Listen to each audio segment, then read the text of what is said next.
jour. L'ordre du jour appelle la discussion de la proposition de résolution de M. Sylvain Maillard visant à lutter contre l'antisémitisme. Nous allons donc commencer avec une discussion générale. La parole est à M. Sylvain Maillard pour le groupe La République En Marche et pour une durée de 10 minutes. Je vais vous demander de respecter scrupuleusement les temps de parole. Je vous remercie.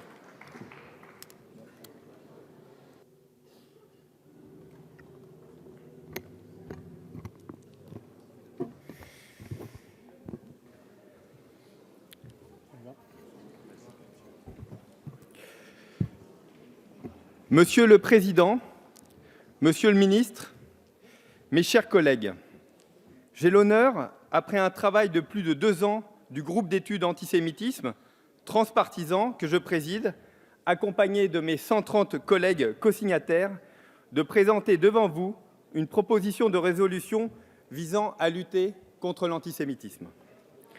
Nous connaissons depuis longtemps, au sein des sociétés occidentales, le poison d'un antisémitisme qui s'est enraciné durant des siècles jusqu'à devenir un préjugé ancré dans l'esprit des individus. Cet antisémitisme pluriséculaire, nos sociétés ont choisi de le combattre sans relâche depuis la Seconde Guerre mondiale, en condamnant tous les appels à la haine et à l'oubli de la souffrance endurée par les Juifs.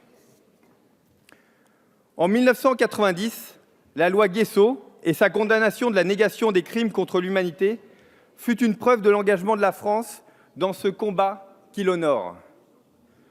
Pourtant, depuis 15 ans, nous constatons que les paroles et les actes d'antisémitisme deviennent plus violents et que l'on recommence à tuer en France des Juifs parce qu'ils sont juifs. En 2006, le jeune Ilan Halimi a été enlevé et torturé à mort parce que juif. En 2012, 4 personnes, dont 3 jeunes enfants, ont été tuées devant une école à Toulouse parce que juifs. En 2015, 4 clients de l'hypercachère de Vincennes ont été pris en otage et tués parce que juifs. Le 4 avril 2017, puis le 25 mars 2018, 2 dames âgées, Sarah Halimi et Mireille Knoll, elles-mêmes rescapées de la Shoah, ont été assassinées à Paris parce que juives. En 2018, ce sont 541 actes antisémites qui ont été commis sur le territoire français, selon le ministère de l'Intérieur, une hausse de 74% par rapport à 2017. Mais ce chiffre, nous le savons, est largement sous-estimé. Car les victimes ne portent pas plainte pour de multiples raisons. Aujourd'hui encore, 107 tombes du cimetière juif de Westhofen, dans la région du Bas-Rhin, ont été profanées. L'antisémitisme est une haine qui peut se caractériser par 3 principes. Elle est multiséculaire, génocidaire, mais aussi protéiforme. Parce qu'elle se réinvente sans cesse, il faut constamment trouver les nouveaux moyens de la combattre. Or, les nouvelles expressions de l'antisémitisme ont tous un point commun. Elles avancent à coups de dissimulation. Elles prétendent utiliser d'autres mots et d'autres concepts, tout comme il fut un temps où l'antisémite se disait anti-Dreyfusard. Comment aujourd'hui lutter contre ce fléau si l'on ne peut pas le nommer, le définir avec précision? Les mots ont un pouvoir décisif. C'est en nommant les choses que l'on est capable de s'y confronter. Ainsi, il nous faut apporter une réponse à cette question essentielle. Qu'est-ce que l'antisémitisme du XXIe siècle? C'est justement le sens de cette proposition de résolution visant à adopter la définition de l'antisémitisme de l'Alliance internationale pour la mémoire de l'Holocauste. Notre résolution, qui exclut les exemples de l'IRA, pour illustrer la définition, a été votée par le Parlement européen en 2017 et endossée par le Conseil de l'Union européenne en 2018. Depuis, 16 pays de l'Union européenne l'ont adoptée. La France a d'ailleurs voté en faveur de cette définition lors de la discussion de l'IHRA en 2016. Enfin, le président de la République l'a officiellement endossée au dîner du CRIF en février dernier. Cette définition, la voici. L'antisémitisme est une certaine perception des Juifs qui peut se manifester par une haine à leur égard. les manifestations rhétoriques et physiques de l'antisémitisme visent des individus juifs ou non et ou leurs biens, des institutions communautaires et des lieux de culte. Cette résolution n'est juridiquement pas contraignante. Elle n'a pas vocation à l'être. Il n'est pas question de modifier le code pénal, ni la loi de 1881 sur la liberté de la presse. Il s'agit, avec cette définition, de raffermir les pratiques de nos forces de l'ordre, de nos magistrats, de nos enseignants et de leur permettre de mieux appréhender l'antisémitisme qui prend parfois aussi les traits de l'antisionisme. Qui ne voit ce que le terme sioniste signifie dans la bouche des pourvoyeurs de haine, dans la rue ou encore sur les réseaux sociaux? Chacun en conviendra, lorsque Alain Finkielkraut se voit traité de sioniste de merde et sommé de rentrer chez lui à Tel Aviv, ce ne sont pas des positions politiques qui sont visées, mais ce qu'il est, juif. Or, nous ne pouvons nous permettre que se banalise l'inacceptable. Charles Péguy écrivait que la chose pire qu'une âme perverse, c'est une âme habituée. Avec cette résolution, il sera possible de mieux qualifier les attaques antisionistes qui seraient motivées par une haine des Juifs, sans pour autant empêcher les critiques à l'égard des politiques menées par l'État d'Israël. Le discernement doit nous permettre la libre critique face aux politiques conduites par les gouvernements israéliens, tout en refusant les reproches adressés à l'État d'Israël sous seul prétexte qu'il serait juif. C'est le discernement qui impose aussi de rappeler le nécessaire respect du droit international, tout en refusant de rendre les Juifs collectivement responsables des politiques menées par les autorités israéliennes. Je veux être clair devant vous.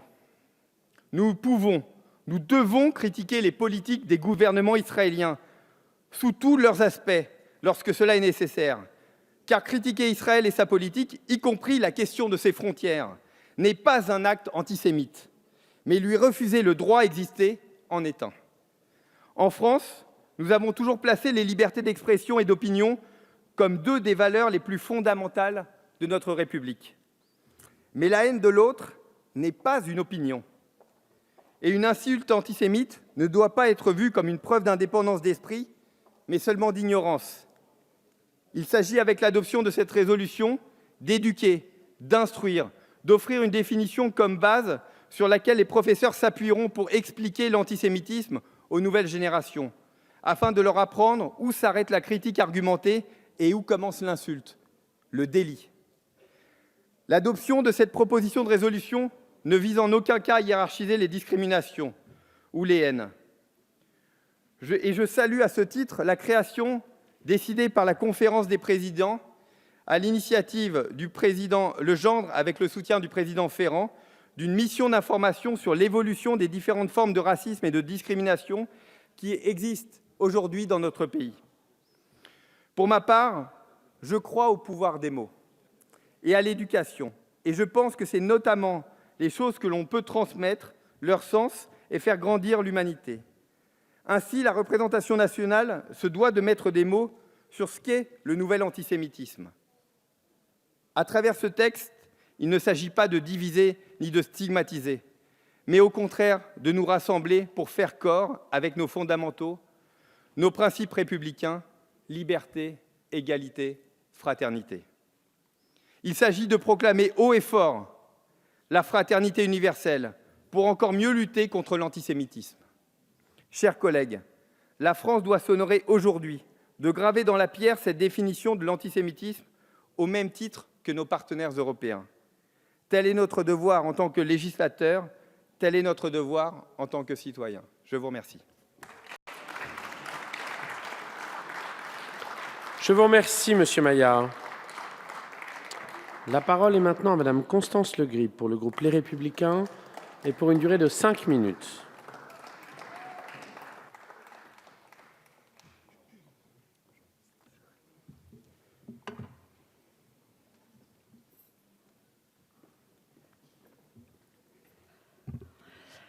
Monsieur le Président, Monsieur le Ministre, Monsieur le rapporteur Sylvain Maillard, chers collègues, Mireille Knoll, Sarah Halimi, les victimes de l'hypercacher, les enfants de l'école aux Arts à Torah de Toulouse, Ilan Halimi, autant de noms, de visages, sinistre litanie, d'êtres chers qui ont été brutalement arrachés à l'affection des leurs par une violence, une haine barbare, la haine des Juifs. En France, 11 personnes ont été tuées ces dernières années parce que juives. Au quotidien, cette expression terrible et ignoble de la haine envers autrui se nourrit de diverses sources idéologiques et historiques. Elle s'exerce dans l'insulte, les propos haineux, la menace contre le passant, l'enfant qui porte la kippa, ou encore l'intellectuel dénoncé comme juif dans la rue ou sur les réseaux sociaux. Elle s'exerce dans les théories du complot, les atteintes aux biens, les dégradations, la profanation des lieux de culte et les cimetières, comme on vient de le voir encore malheureusement aujourd'hui dans le Bas-Rhin. L'antisémitisme en France harcèle, agresse, il a torturé, il a tué. Nous le pensions vaincu au lendemain de la Seconde Guerre mondiale, il n'en est rien. Les chiffres sont connus, n'en sont pas moins glaçants. Plus de 74% d'augmentation des actes antisémites en France en 2018.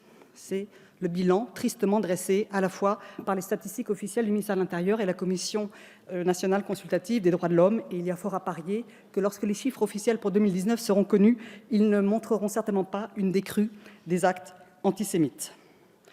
Objet d'une mobilisation politique permanente, y compris dans cet hémicycle, la lutte contre l'antisémitisme doit nous préoccuper et nous engager tous. L'initiative de la présente proposition de résolution transpartisane, portée de manière transpartisane dès le début des travaux de rédaction par tous les membres du groupe d'études de notre Assemblée sur l'antisémitisme, contribue à cette mobilisation collective qui doit être la nôtre, qui doit être celle de la représentation nationale. Si nous sommes aujourd'hui confrontés à une résurgence de l'antisémitisme en France comme ailleurs en Europe, c'est l'honneur de l'Assemblée nationale que de dire la vérité, de regarder les choses en face et de mettre des mots sur les mots. Si l'antisémitisme ancien a subsisté dans notre pays, comme ailleurs en Europe, force est de constater que de nouvelles formes d'antisémitisme sont apparues. Cet antisémitisme, qui ne dit pas son nom, se veut motivé par des considérations politiques et idéologiques liées à la situation internationale, liées à la situation au Proche-Orient, liées à un conflit à l'étranger, un conflit qui dure depuis trop longtemps. Il confond volontiers cet antisémitisme-là avec une ambiguïté sournoise, la critique tout à fait légitime, tout à fait acceptable de la politique menée par un gouvernement, de la politique menée par un État, avec la négation de l'existence même de cet État, de ce droit à exister pour un État, je veux nommer l'État d'Israël. Cet antisémitisme-là, qui tire aujourd'hui sa source d'une idéologie islamiste, radicale, djihadiste et conquérante, mue par la haine des Juifs, remet en cause le droit même d'Israël à exister en tant qu'État, et souhaite au fond la disparition, l'anéantissement de l'État d'Israël.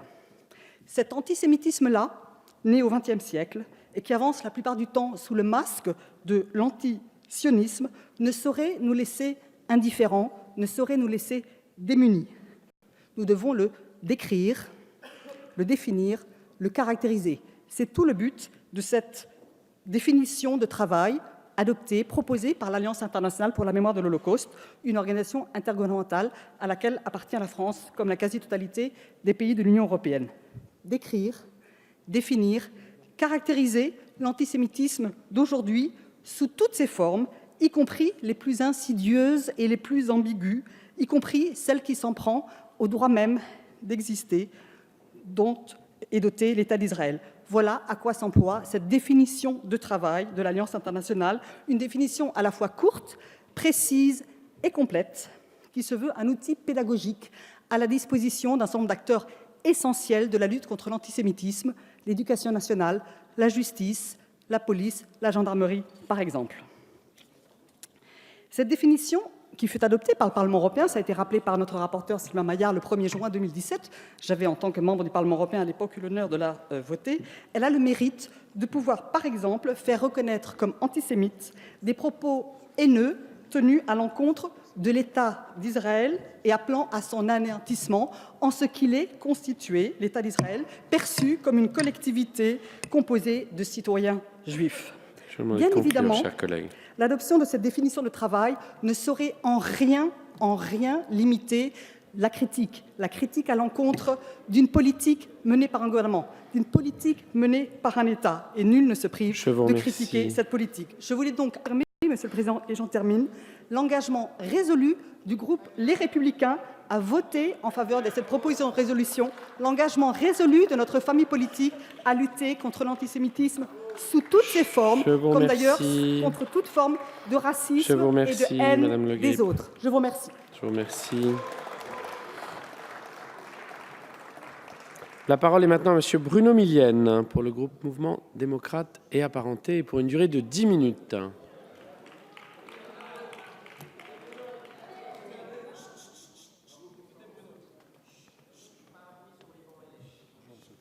Salut Bruno.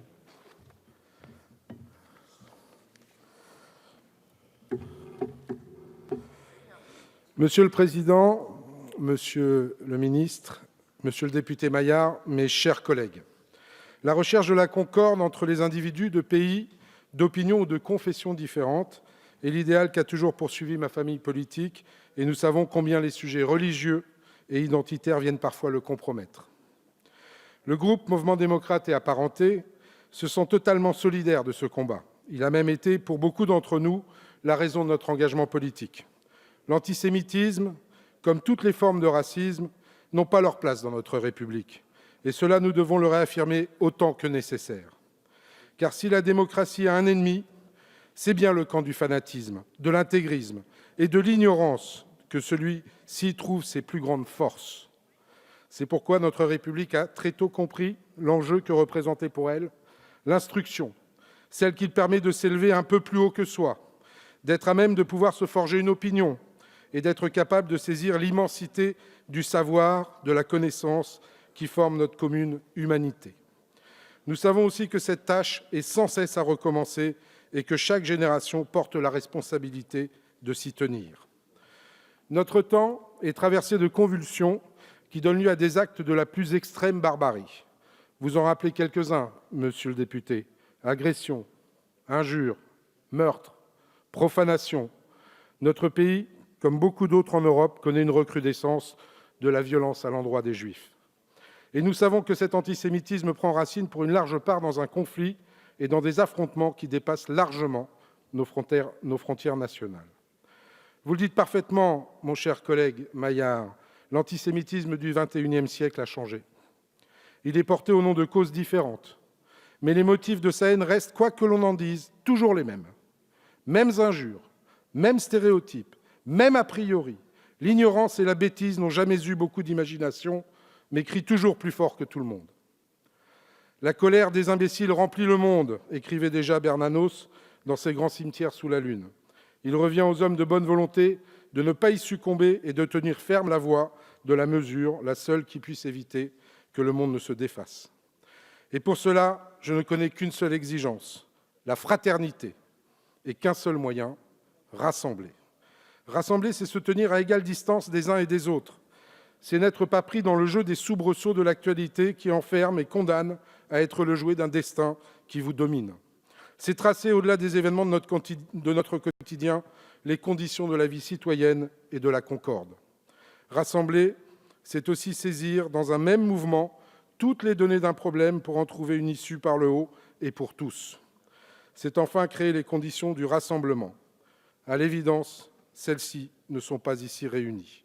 D'abord parce que le motif retenu est loin, très loin, de faire consensus. Utiliser le mot antisionisme en lieu et place d'antisémitisme pose question, monsieur Maillard. Je sais que vous ne faites pas cette confusion, et chacun voit de quelle réalité l'on parle lorsque l'on y recourt.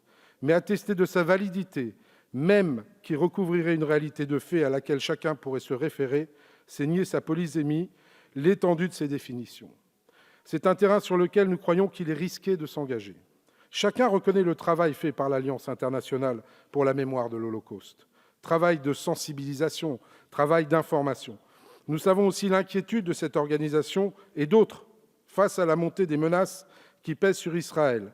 Et l'honneur de la France a toujours été de défendre à la fois l'inaliénable droit à l'existence d'Israël et sa coexistence avec un État palestinien. Mais chacun sait aussi les difficultés qui sont celles du législateur lorsqu'il veut écrire et décrire l'histoire à la place de ceux dont c'est la charge. Rappelons-nous les débats intenses qui eurent lieu lors du vote de la loi Guessot. Elle fut alors très contestée par des femmes et des hommes dont la probité ne saurait être discutée. Je pense notamment à Simone Veil, à Robert Badinter ou à Pierre Vidal-Naquet.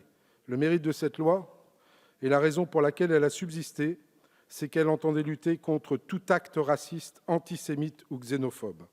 En la matière, il faut se garder de toute méprise et de toute initiative qui pourrait s'avérer contre-productive à propos d'un sujet aussi difficile et multiforme. Vous savez bien les controverses que suscite la définition que vous nous proposez d'adopter. Si nous ne sommes pas dupes de ce qu'elle est largement alimentée par des groupes dont les intentions sont tout sauf innocentes, nous voyons aussi les limites qu'elle imposerait à l'usage. Précisément, si l'on veut que l'antisémitisme soit combattu dans toutes ses dimensions, en donner une telle définition, c'est forcément en limiter sa portée. Il faut se rendre à l'évidence, il n'y a pas de consensus sur cette résolution qui échoue à atteindre le but qu'elle se fixe, rassembler. Alors que nous connaissons la fragilité de notre corps social, ses crispations et ses passions, il nous revient, en tant qu'élus, de ne pas faire de distinction et combattre avec la même résolution, en même temps, toutes les formes d'incitation à la haine. L'universalité est l'un des grands principes de notre civilisation. C'est celui sur lequel nous entendons fonder notre action.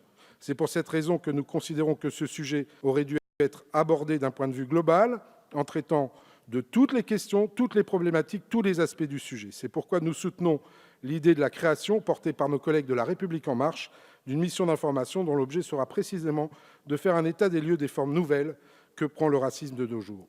C'est, je crois, la seule issue possible pour trouver les voies du rassemblement qui, je le sais, nous anime toutes et tous.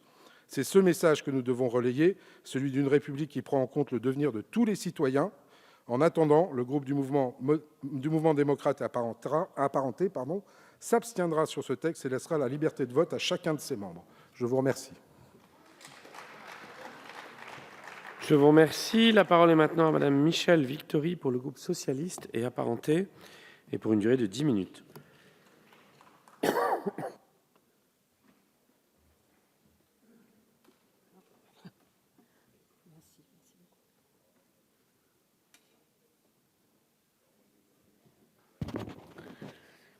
Monsieur le Président, Monsieur le Ministre, Monsieur le rapporteur, chers collègues, ce ne sera pas la première fois que l'examen d'un texte nous divise.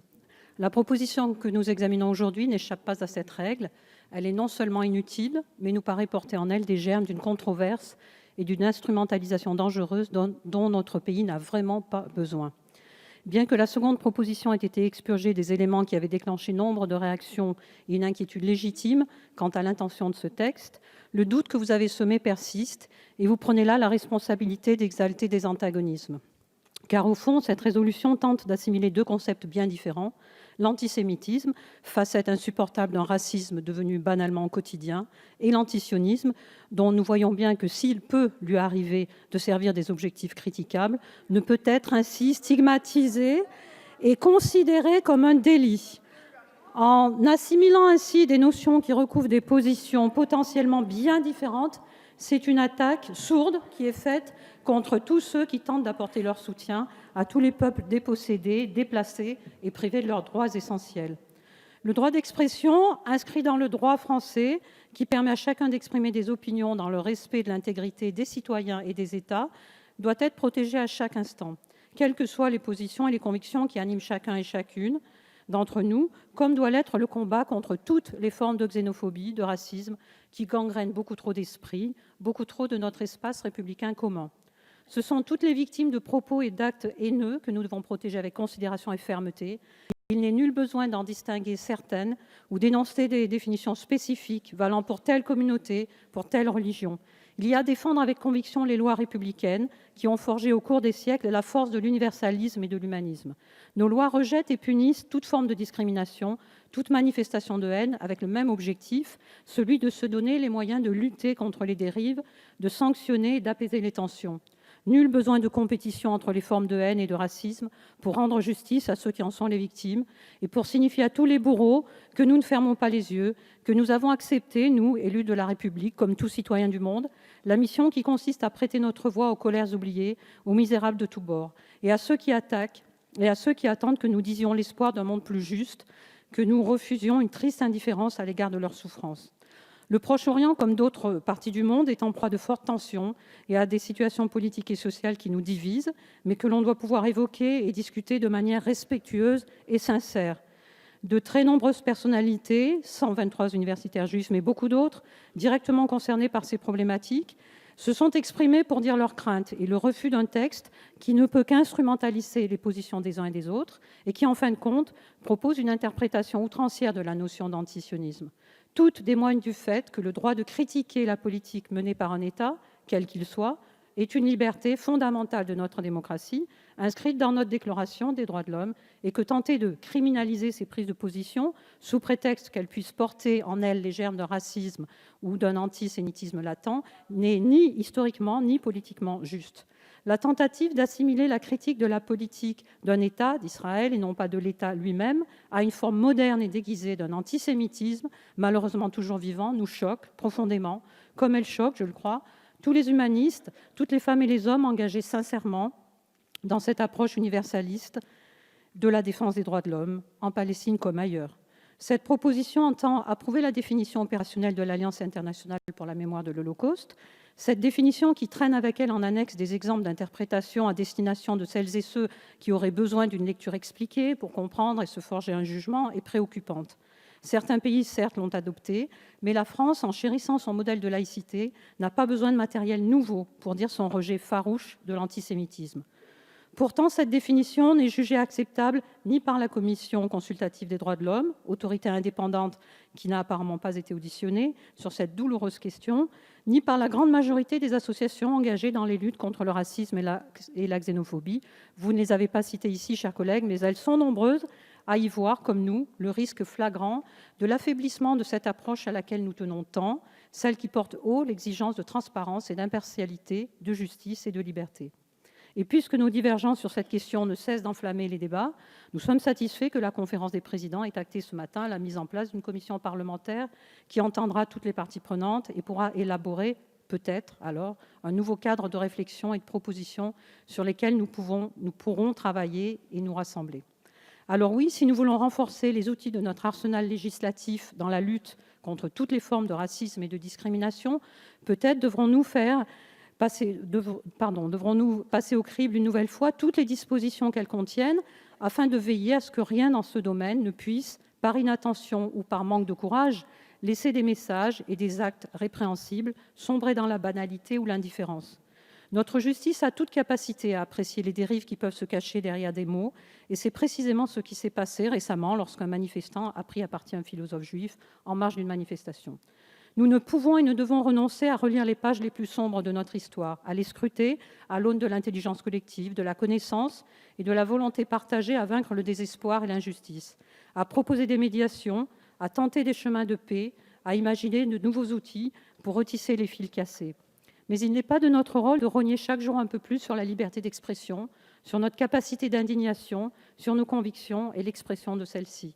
Il n'est pas raisonnable de nous laisser enfermer dans des visions manichéennes du monde et d'accepter sans mot dire ces glissements politico-sémantiques qui ne peuvent qu'attiser les violences, exacerber les positions, les sentiments particulièrement forts d'injustice que ressentent ceux qui, privés de droits fondamentaux, vivent au quotidien ce qu'ici nous ne faisons qu'effleurer dans nos prises de parole, dans notre hémicycle douillet.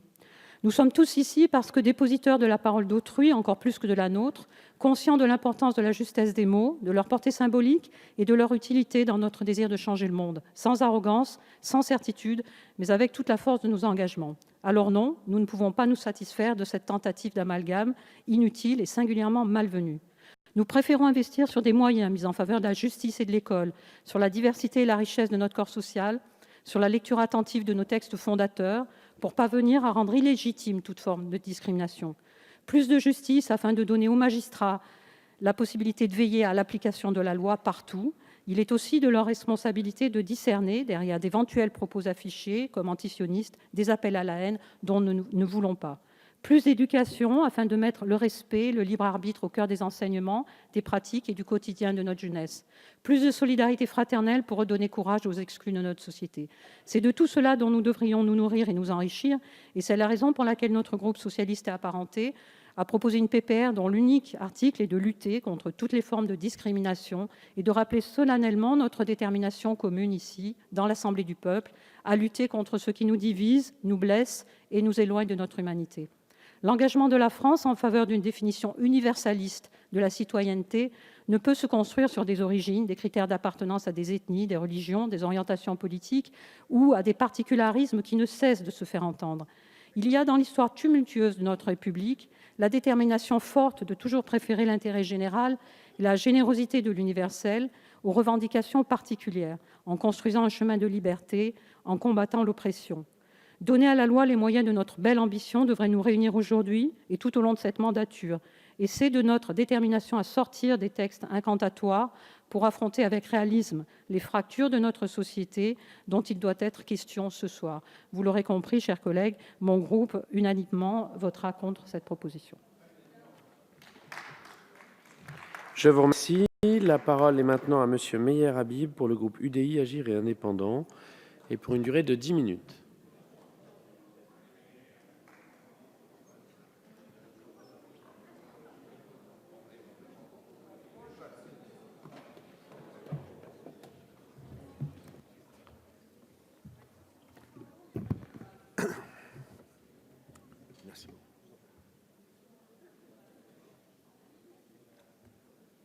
Monsieur le Président, Monsieur le Ministre, mes chers collègues, la politique française de lutte contre l'antisémitisme est un échec. Explosion des actes antisémites, 12 Français assassinés parce que juifs depuis 2003. Les Juifs consentent 50% des actes racistes alors qu'ils représentent qu'1% de la population. Face à l'urgence, beaucoup de discours, très peu d'actes. De la compassion, oui, mais un manque de courage politique. En témoignent le report, la gêne, le malaise autour d'une misérable résolution qui aurait dû tous nous rassembler, comme en Allemagne ou en Grande-Bretagne, contesté au sein de la majorité, malgré les engagements du président de la République. Le texte a été réécrit et nous revient aujourd'hui dans une version édulcorée. Pourquoi ? À cause de la définition du l'IHRA qui assimile la négation du droit d'existence de l'État d'Israël à de l'antisémitisme. Mes chers collègues, je vais tenter de le démontrer. La détestation d'Israël, c'est le nouvel antisémitisme. Elle n'est qu'une variante de la haine de la France, de la République et de ses valeurs. Permettez-moi un bref panorama historique. Le peuple juif plonge ses racines dans près de 4000 ans d'histoire. À chaque génération ou presque, il fut confronté à l'antisémitisme. Mais une chose est certaine, malgré les affres de l'exil, des massacres des croisés, au bûcher de l'Inquisition, des pogroms cosaques, au soulèvement du ghetto de Varsovie, jamais le nom de Jérusalem, également appelé Sion, n'a quitté les prières du peuple juif. Jour après jour, depuis 2000 ans, les Juifs répètent « l'an prochain à Jérusalem, Beshana Abba Birushalayim ». Tout est résumé dans cet extrait d'itinéraire de ce magnifique livre « Paris à Jérusalem » où Chateaubriand, ministre des Affaires étrangères en son temps, écrit en 1811 « Le peuple juif a assisté 17 fois à la ruine de Jérusalem. Et rien ne peut le décourager, rien ne peut l'empêcher de tourner ses regards vers Sion. » Mes chers collègues, le sionisme résiste au cœur de l'identité juive. En 1791, la France est pionnière pourtant dans l'émancipation des Juifs qui deviennent citoyens français.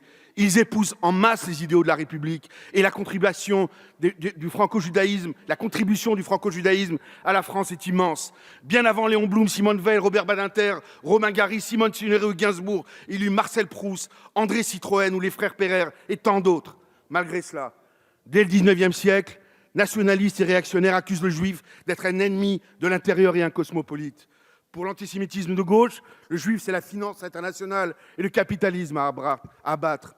Toujours les mêmes fantasmes d'argent, de pouvoir, de perversion. Et puis l'affaire Dreyfus oppose deux France. Que Dreyfus est capable de trahir, je le conclus de sa race, s'écrit Maurice Barrès. Face à l'hystérie antisémite, c'est ici, à Paris, qu'un jeune correspondant de presse juif autrichien, Theodor Herzl, arrive à la conclusion que la solution à l'antisémitisme, c'est la création d'un État juif. C'est la naissance du sionisme moderne, ce rêve 2 fois millénaire des Juifs, de revenir sur la terre de leurs ancêtres. En 1933, Hitler accède au pouvoir. En France, c'est Vichy, ses lois anti-juives et la collaboration. 6 millions de Juifs sont exterminés par les nazis. Parmi eux, 76 000 Français. Qu'a fait le monde pour arrêter la Shoah ? Rien. Alors que les Alliés déversaient Nuit et jour, des pluies de bombes sur l'Allemagne. Rien n'a été fait pour arrêter Auschwitz, rien. En 1948, 3000 ans après le roi Salomon, naît l'État d'Israël. Le même peuple, la même langue, la même foi sur la même terre. C'est un cas unique dans l'histoire. Pour les antisionistes, l'État d'Israël serait comme une compensation de la Shoah. C'est obscène et c'est faux. En revanche, ma conviction absolue, c'est que si l'État d'Israël avait existé, il n'y aurait jamais eu la Shoah. Israël est le certificat, l'unique certificat d'assurance vie du peuple juif. Malgré la Shoah, l'antisémitisme persiste après-guerre, avec les nostalgiques de Pétain, l'extrême droite du point de détail, du dur à four crématoire et du négationnisme de Forisson. En 1967, éclate la guerre des 6 jours. Israël écrase ses voisins qui promettent de jeter les Juifs à la mer. À partir de là, les perceptions évoluent. Comme hélas, souffrez d'en m'entendre quelques minutes. Souffrez d'en m'entendre quelques minutes. À partir de là, les perceptions évoluent. Comme hélas, notre politique étrangère.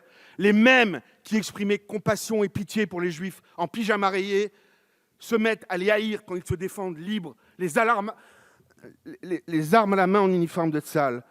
C'est le début du nouvel antisémitisme, l'antisionisme. L'antisionisme n'a jamais été la simple critique de la politique de l'État d'Israël qui peut être légitime. C'est sa diabolisation obsessionnelle, le détournement des rhétoriques antiracistes et anticolonialistes pour refuser aux Juifs une identité nationale. On drape l'antisémitisme par du politiquement correct. Rappelez-vous, dès les années 70, déjà les Juifs français sont assassinés au nom de la haine d'Israël. Juin 1976, mes chers collègues, un vol Air France Paris-Tel Aviv est détourné sur Entebbe par les terroristes palestiniens et les activistes allemands d'extrême gauche. Ils séparent les passagers. Les Juifs sont gardés en otage, les non-Juifs sont libérés. Le commandant de bord, Michel Bacos, décédé cette année, sauve l'honneur de la France et d'Air France en refusant d'abandonner les passagers juifs. Ce sera un commando israélien qui va parcourir 3000 km, mené par le lieutenant-colonel Yoni Netanyahou, frère de Benjamin, qui mourra à 27 ans pour libérer nos otages. Le 3 octobre 80, attentat contre la synagogue de la rue Copernic, 4 morts et 46 blessés. Je vous laisse méditer de ce commentaire du Premier ministre Raymond Barre qui parle, je cite, d'un attentat odieux qui voulait frapper des Israélites et qui a frappé des Français innocents. Août 82, attentat de la rue des Rosiers, en plein quartier juif, par des Palestiniens, au nom de la haine d'Israël, 6 morts. Pour l'antisioniste, l'équation est simple. Israël égale colonisation, égale sioniste, égale juif. Mes chers collègues, le nouvel antisémitisme prospère sur fond de détestation d'Israël, d'islamisme, de théorie du complot. Dans ces fameux territoires perdus de la République, l'antisémitisme fait partie intégrante d'une contre-culture communautariste qui rejette la France, la République, la laïcité. On siffle la Marseillaise et les minutes de silence. On se dit plus quoi chic, Charlie. On refuse d'étudier la Shoah. Juif d'abord, français ensuite, devient une insulte. Je ne me tairai pas au nom du pas d'amalgame. On a d'abord tué des Juifs, puis des policiers et des journalistes, avant de tuer les Français sans distinction. Je suis inquiet pour les Juifs. Mais je suis surtout inquiet pour la France. Un signe qui ne trompe pas, cette diabolisation du Juif et d'Israël est devenu le signe de ralliement de tous ceux qui vomissent le système. Dois-je vous rappeler les slogans de certains gilets jaunes? Macron égale Rothschild égale Sion. Macron putain juif. Finkielkraut sale sioniste retourne à Tel Aviv. Sale race. J'accuse une partie de la gauche d'attiser la haine d'Israël pour séduire le lectorat des quartiers. J'accuse les mêmes islamo-gauchistes de double standard. Quand on tue des civils à Tel Aviv ou à Jérusalem, c'est de la résistance. À Paris ou à Nice, c'est du terrorisme. J'accuse une certaine gauche d'indignation sélective, de brandir le droit international dès qu'Israël construit un logement en Judée, mais de rester silencieux quand on massacre en Syrie, au Venezuela, en Iran ou en Turquie. J'accuse cette même gauche de marcher dans des manifestations, mes chers collègues, où l'on crie mort aux Juifs, on compare Gaza à Auschwitz, on accroche des étoiles jaunes à des enfants musulmans. En 2019, en France, j'accuse aussi une certaine presse de désinformation systématique quand il s'agit d'Israël. J'accuse ma majorité de double langage, vous la majorité, monsieur le ministre Castaner, en mettant un champion du BDS sur la liste des européennes. Le BDS, pourtant illégal, parlons-en. Vous voulez boycotter, alors allez jusqu'au bout. Boycottez la clé USB, le navigateur Waze, la caméra endoscopique, les tomates cerises, les médicaments génériques, les exosquelettes, les panneaux solaires. Boycottez Israël. On stigmatise, plus loin on diabolise avant de frapper, avant de tuer. 200 litiges territoriaux à travers le monde, une seule obsession, Israël, ce minuscule État, unique démocratie dans une région livrée à la barbarie et fanatisme. Israël, ultime rempart de nos valeurs par l'islam politique qui a tué. 263 Français et qui nous a évité, grâce au renseignement, des méga-attentats en France. Stop à l'hypocrisie et au déni. Pour citer Roger Paul Droit, on n'est pas antisémite, mais à force d'être antisioniste, on le devient. Les nouveaux antisémites ne lisent pas Céline ou Maurras. Ils préfèrent la quenelle au salut écrérien, le kéfier à la croix gammée. Ils disent sale sioniste pour dire sale juif. Et par ce tour de passe-passe sémantique, ils échappent à la loi. L'antisionisme, c'est la nouvelle bannière de la gauche. Il est aussi la bannière de l'Iran qui déclare ouvertement vouloir rayer Israël de la carte dans l'indifférence totale de la France. Mes chers collègues, pour conclure, un moment les plus douloureux de ma vie fut sans doute ce vol de nuit transportant de Jérusalem à Jérusalem des petits cercueils des victimes de l'école Otsara Torah de Toulouse. J'étais assis en silence aux côtés d'Eva Sindler qui venait de perdre son mari Jonathan et ses deux petits garçons Harry et Gabriel, tués à bout portant au nom de l'antisionisme, ainsi que la petite Myriam Monsonego. Eva Sandler sanglotait pudiquement. En serrant Liora, âgée de 10 mois seul, petit bout de bonheur d'une vie dévastée, elle n'avait pas de haine, que de la dignité. Alain Juppé était les larmes aux yeux, assis à côté de moi, très ému. Jamais je n'oublierai non plus ces appels à l'aide de William Attal, le frère de Sarah Halimi, perdu, ni celui de Alain et Daniel Knoll, lorsque leur mère, qu'on appelait à l'époque Mireika, sont venus me voir. Elle a survécu à la rafle du Veldiz, mais non, elle est tombée au nom du nouvel antisémitisme des quartiers. Permettez-moi de citer aussi le nom de Sébastien Solam, le disjockey qu'on oublie, Ilan Halimi, ainsi que Michel Saada, Philippe Bram, Yoav Attab, Johan Cohen, ainsi cité au nom de l'hypercacher. Tous sont victimes du nouvel antisémitisme qui gangrène notre République. Réveillez-vous. Depuis Dreyfus, le combat contre l'antisémitisme coïncide en France avec le combat républicain. Je vous demande une minute, Monsieur le Président, et j'aurai terminé. C'est pourquoi la bataille contre l'antisionisme n'est pas une question qui intéresse seulement les Juifs. Elle touche aux valeurs de notre République. Le geste fort contre l'antisémitisme eût été d'inscrire l'antisionisme dans le code pénal. Il manque aujourd'hui le courage politique et, disons-le, une certaine idée de la France. Cette résolution est, je l'espère, un petit pas dirigé vers l'avenir, un espoir, peut-être un espoir de réconciliation. Quel que soit votre vote, ce sera en tout cas un signal. Notre groupe y sera évidemment favorable. Je vous remercie. La parole est maintenant à Monsieur François Pupponi pour le groupe Liberté et Territoires et pour une durée de 10 minutes.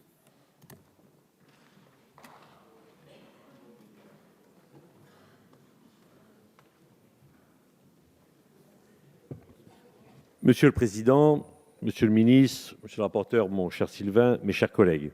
Ilan Halimi, 23 ans. Myriam Monsonego, 8 ans. Gabriel Sandler, 3 ans. Harry Sandler, 6 ans. Jonathan Sandler, 30 ans. Philippe Braham, 45 ans. Johan Cohen, 20 ans. Yoav Attab, 21 ans.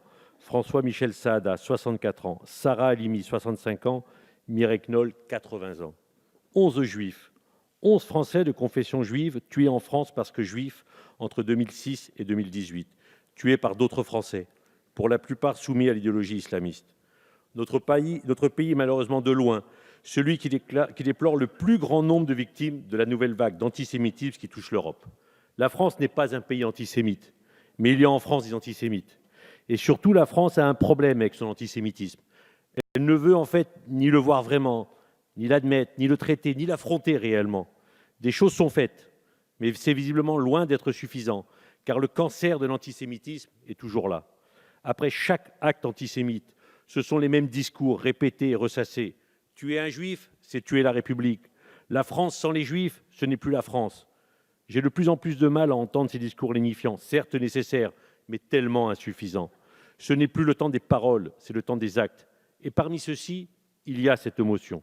Non, je le répète, la France n'est pas un pays antisémite, mais elle l'a été à certains moments de son histoire, des moments sombres, pas si lointains, dont la déportation du capitaine Dreyfus, les lois anti-juives du régime de Vichy et l'organisation des convois de la mort au départ de Drancy sont les plus sinistres exemples. Aujourd'hui, dans cet hémicycle, la France et la République ont rendez-vous avec leur histoire, avec cette histoire. Soit elles savent être à la hauteur, capables de dire et de trouver les mots, capables de voter cette motion qui, je le rappelle, n'a pas de valeur contraignante et dont le seul but est de mieux définir ce qu'est l'antisémitisme, pour ne rien laisser passer en termes de discrimination de nos concitoyens de confession juive. Accordons-nous bien, cette définition est destinée d'une part à faire connaître et comprendre ce qu'est l'antisémitisme, d'autre part à éclairer la caractérisation des faits et des incidents antisémites. Elle vise notamment les milieux scolaires et universitaires. Elle pourra sans exclusive être utilisée dans des contextes de formation, dans des lexiques, dans des manuels ou des guides pour l'enseignant. Elle sera également utile pour la formation et les formulaires destinés aux forces de l'ordre et aux magistrats. Cette définition pourra donc aider à mieux prouver les circonstances aggravantes des crimes et des délits antisémites. Soit notre pays n'en est pas capable, et alors nous retournerons à nos faiblesses, à nos manques de courage, à nos complaisances complices. Je rappelle que ce texte a été voulu par le président de la République lui-même, et je salue son initiative. Je veux aussi remercier Sylvain Maillard de l'avoir repris à son compte et rédigé. Certes, il n'est pas parfait, certes, il est perfectible, mais il a le mérite d'exister, d'aller dans le bon sens et de dire l'essentiel. La haine et l'appel à la destruction d'Israël sont un des visages de l'antisémitisme. Nous devons voter cette motion. Nous le devons pour tous nos concitoyens. Nous le devons pour nos concitoyens de confession juive et pour la mémoire des victimes dont j'ai rappelé le nom. Nous le devons pour affronter les antisémites et leur dire que nous ne sommes pas dupes et que nous les combattrons. Nous le devons pour la France et la République qui, sur ce sujet, doivent relever la tête. Qu'il n'y ait pas d'ambiguïté. Il n'est pas question dans cette motion de prendre position au sujet du conflit israélo-palestinien, ni de soutenir la politique du gouvernement israélien comme certains veulent nous le faire croire. Sur ces sujets, chacun est et restera libre d'avoir un avis et de l'exprimer. Les Israéliens eux-mêmes ne s'en privent pas d'ailleurs et la vitesse de leur vie démocratique et électorale en témoigne. Mais il y a une différence, une grande différence, entre critiquer le gouvernement d'Israël, ce qui est naturellement permis, et appeler à la destruction de l'État d'Israël parce qu'il est composé en majorité de Juifs. La haine d'Israël, c'est la haine des Juifs. En réalité, dans cette motion, il est question de la France, de la République et de l'idée que l'on s'en fait. C'est pour ces raisons politiques que je voterai avec une majorité de mon groupe en faveur de cette motion.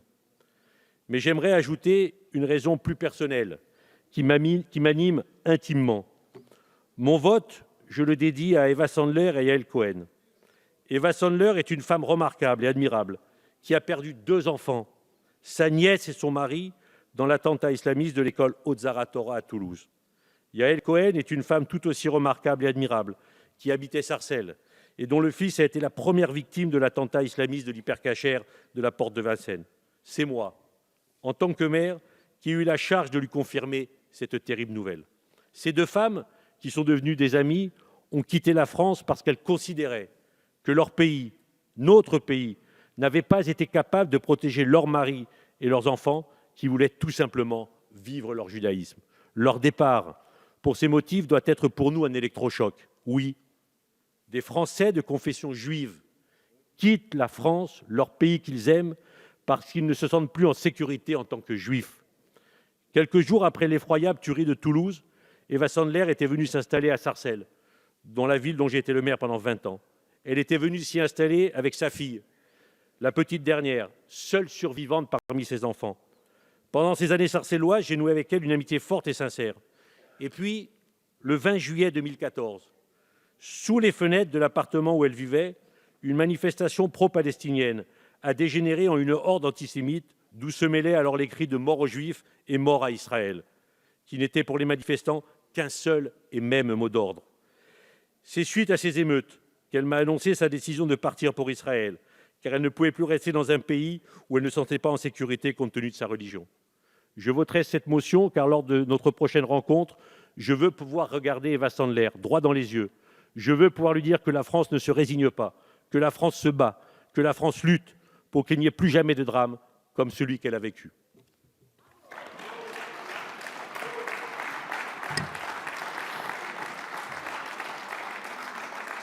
Je vous remercie. La parole est maintenant à Madame Sabine Rubin pour le groupe La France Insoumise et pour une durée de 10 minutes.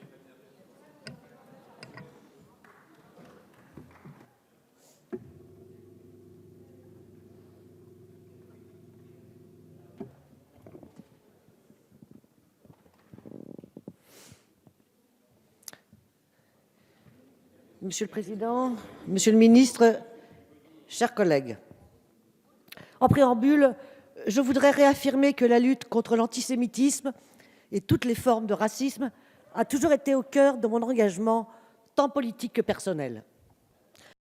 Je ne peux donc que partager la légitime inquiétude de celles et de ceux qui s'alarment devant la montée insupportable des actes antisémites. Dans son rapport d'avril dernier, la Commission nationale consultative des droits de l'homme enregistre en effet une hausse des discriminations et actes racistes, avec notamment une explosion des actes antisémites de plus 74%. Face à cette explosion, nous devons être fermes et ne laisser aucun répit aux racistes, aux antisémites et aux xénophobes. Nous devons combattre chaque jour ces idées nauséabondes qui veulent envahir nos esprits. Et pour cela, nous avons d'ores et déjà entre nos mains des outils juridiques et tout un arsenal de lois qui répriment tous ces délits. Nous les possédons depuis un certain temps déjà. La loi du 13 juillet 90, dite loi Guessot, en est un exemple. Nous devons en faire usage. Car je doute, chers collègues, je doute fortement que la présente résolution soit de nature à mieux armer le législateur face à cette montée de la xénophobie. Je doute qu'elle permette de raffermir l'esprit de concorde et de tolérance, pourtant si nécessaire en ce moment au sein de la communauté nationale, voire internationale. Bien au contraire. À mon sens, cette résolution apporte plus de confusion qu'autre chose. Elle en dit trop ou trop peu et ne constitue pas un moyen efficace de lutter contre l'antisémitisme, même sous les formes les plus contemporaines. Vivement controversé, ce texte ne l'est d'ailleurs pas qu'aux yeux de mon groupe parlementaire. Nombreux sont les universitaires, les associations et les institutions qui protestent contre l'adoption de la définition de l'IHRA. J'en veux pour preuve cette tribune relayée par le journal Le Monde, signée par près de 127 intellectuels juifs du monde entier et qui interpelle la représentation nationale sur la nature contre-productive de cette résolution. Car tout d'abord, celle-ci fait un amalgame persistant entre antisionisme et antisémitisme, et ce, malgré les remaniements de l'exposé des motifs par M. Maillard. Un amalgame qui se situe d'ailleurs dans la droite ligne des propos du président Macron, faisant de l'antisionisme une forme moderne de l'antisémitisme. Pour illustrer mon propos, permettez-moi de citer exactement l'exposé des motifs de cette résolution. Critiquer l'existence même d'Israël en tant qu'elle constitue une collectivité composée de citoyens juifs revient à exprimer une haine à l'égard de la communauté juive dans son ensemble. Notons déjà qu'il s'agit là d'un postulat plus que discutable. Israël n'est pas une collectivité exclusivement composée de juifs, puisque selon le Bureau central des statisticiens israéliens, je cite leurs termes, le pourcentage d'Arabes et de chrétiens devrait se maintenir autour de 20% jusqu'en 2065. Notons également qu'adhérer à ce postulat, c'est prendre pour argent comptant la loi dite Israël État-nation du peuple juif de 2018. Or, cette loi organique, qui a suscité des controverses passionnées au sein même de la société israélienne, a une approche qui peut être qualifiée d'ethniciste et donc contraire tant aux valeurs de notre République qu'à l'esprit fondateur de l'État d'Israël. Mais au-delà de ce postulat litigieux, cet amalgame entre antisémitisme et antisionisme est injurieux à l'égard de nombreux juifs et même de certains Israéliens qui, pour diverses raisons, ne sont pas sionistes. Ce sont des raisons religieuses pour certaines franges orthodoxes, des raisons politiques pour ceux qui récusent la notion même d'État-nation ou au nom de la lutte anticolonialiste, des raisons culturelles pour celles et ceux qui souhaitent tout bonnement vivre tranquillement parmi leurs concitoyens sans songer une seule seconde à une improbable alia. Alors bien sûr, il existe des individus qui, sous couvert d'antisionisme, encouragent et profèrent un antisémitisme virulent. Le travestissement du crime par une quelconque idée a toujours existé. Ainsi, les croisades au nom des valeurs chrétiennes, la colonisation au nom du progrès de la civilisation, la stigmatisation des musulmans au nom de la laïcité. Doit-on pour autant frapper la laïcité ou le progrès d'opprobre en les excluant du champ de la liberté d'expression comme des opinions politiques légitimes et discutables ? Notre arsenal juridique permet d'ailleurs d'ores et déjà de faire ce distinguo. Par exemple, le 2 octobre dernier, M. Alain Soral a été condamné par 1 an de prison ferme pour son antisémitisme légendaire et à peine déguisé. Outre cet exposé des motifs, suffisamment problématique dans sa première mouture pour être remanié d'urgence, c'est la définition même de l'IHRA, que l'on demande d'approuver donc, qui souffre d'ambiguïté. Définition de travail depuis 2016, sa caractérisation de l'antisémitisme est floue et n'enrichit nullement l'arsenal répressif déjà existant. En revanche, elle introduit cette même confusion entre antisémitisme et antisionisme, le tout appuyé sur des exemples qui prêtent eux-mêmes à polémique. Ainsi, elle reconnaît comme légitime la critique de la politique israélienne, tout en qualifiant d'antisémites des réflexions en rapport avec l'État d'Israël, telles que prétendre que l'existence d'Israël est une entreprise raciste, ou faire preuve d'une double morale en exigeant d'Israël un comportement qui est attendu ni requis d'aucun pays démocratique. Que signifie tout ce galimatias? La critique de la politique d'un État peut être juste ou fausse, exagérée partielle ou partiale. C'est au libre débat, à l'argumentation des points de vue contraires, de nourrir la réflexion commune. Car la situation d'Israël est en effet particulière, à mon sens en tout cas, et du point de vue du droit international. Malgré de multiples résolutions, condamnations de la part de l'ONU, cet État continue de bafouer sans vergogne les droits humains les plus élémentaires avec l'approbation d'une poignée d'États, de pays comme les États-Unis. De plus, cette définition qui vise à saisir les formes plus contemporaines de l'antisémitisme réduit l'antisionisme à la réfutation pure et simple de l'État d'Israël. Mais c'est avoir 40 ans de retard que de parler de sionisme en prenant comme exemple l'autodétermination du peuple juif. 40 ans de retard, car aujourd'hui, c'est le projet d'extension territoriale d'Israël, au-delà des frontières de 67, qui est qualifié par certains de sioniste. Et c'est ce projet sioniste, au sens moderne du terme, qui fait l'objet de critiques acerbes et de mouvements de solidarité à l'échelle internationale. Et c'est tout à fait légitime. C'est la reconnaissance d'une Jérusalem réunifiée et indivisible comme capitale qui est également source de controverses. C'est enfin la colonisation en Cisjordanie qui pousse majoritairement des femmes et des hommes à protester dans le monde entier. Au regard de ce contexte, je n'ose espérer que cette résolution ne soit prétexte à instrumentaliser le débat pour faire taire toute critique de l'actuelle politique du gouvernement israélien. Et il s'agit d'une inquiétude fondée. Il s'agit d'une inquiétude fondée sur mes rencontres avec des ONG israéliennes qui, dès à présent, sont entravées et menacées dans leur action humanitaire sur les territoires palestiniens occupés. Alors certes, cette résolution ne présente pas de caractère contraignant. Néanmoins, elle entend servir de document pour la justice, la police ou l'éducation nationale. Confuse, ambiguë, portant en son sein des rapprochements tendancieux et objets à controverse. Cette résolution obscurcit, oui je dis bien obscurcit, par des passions et des partialités aveugles, le chemin d'une lutte contre l'antisémitisme qu'elle prétend éclairer. Je partage d'ailleurs les appréhensions de la CNDCH, qui n'a même pas été consultée, au passage, sur la portée de cette définition nouvelle. Chers collègues, à l'heure des concurrences victimaires, dont M. Habib, d'ailleurs, nous a donné une très belle version, à l'heure de la montée de la xénophobie et des communautarismes, distingués et hiérarchisés par des arguties, les racismes, c'est étouffer l'unanimité nationale qui devrait nous unir dans ce combat. Chers collègues, je le dis très solennellement, rien ne servira davantage la juste cause que mon collègue Maillard entend porter au sein de cet hémicycle que de voter contre cette résolution. Je vous remercie. La parole est maintenant à Monsieur Jean-Paul Lecoq pour le groupe Gauche démocrate et républicaine et pour une durée de 10 minutes. Merci Monsieur le Président, mes chers collègues. Cette résolution contre l'antisémitisme serait-elle l'émanation d'un mouvement de radicalisation de la politique israélienne? L'impunité internationale dont jouit Benjamin Netanyahou depuis quelques années pourrait être un indice. Silence international face au vote d'une loi établissant 2 niveaux de citoyenneté dans l'État d'Israël entre les juifs et les non-juifs, qui composent tout de même 25% de la population israélienne. Reconnaissance de la souveraineté israélienne sur le plateau du Golan par les États-Unis. Annonce américaine indiquant que les colonies de Cisjordanie ne sont pas illégales. Amalgame, déplacement de l'ambassade américaine à Jérusalem. Amalgame entre l'appel au boycott et le rappel du droit international justifiant l'expulsion d'un responsable d'une ONG. Face à cette impunité, Benjamin Netanyahou pousse toujours plus loin et cette résolution semble être l'étape suivante.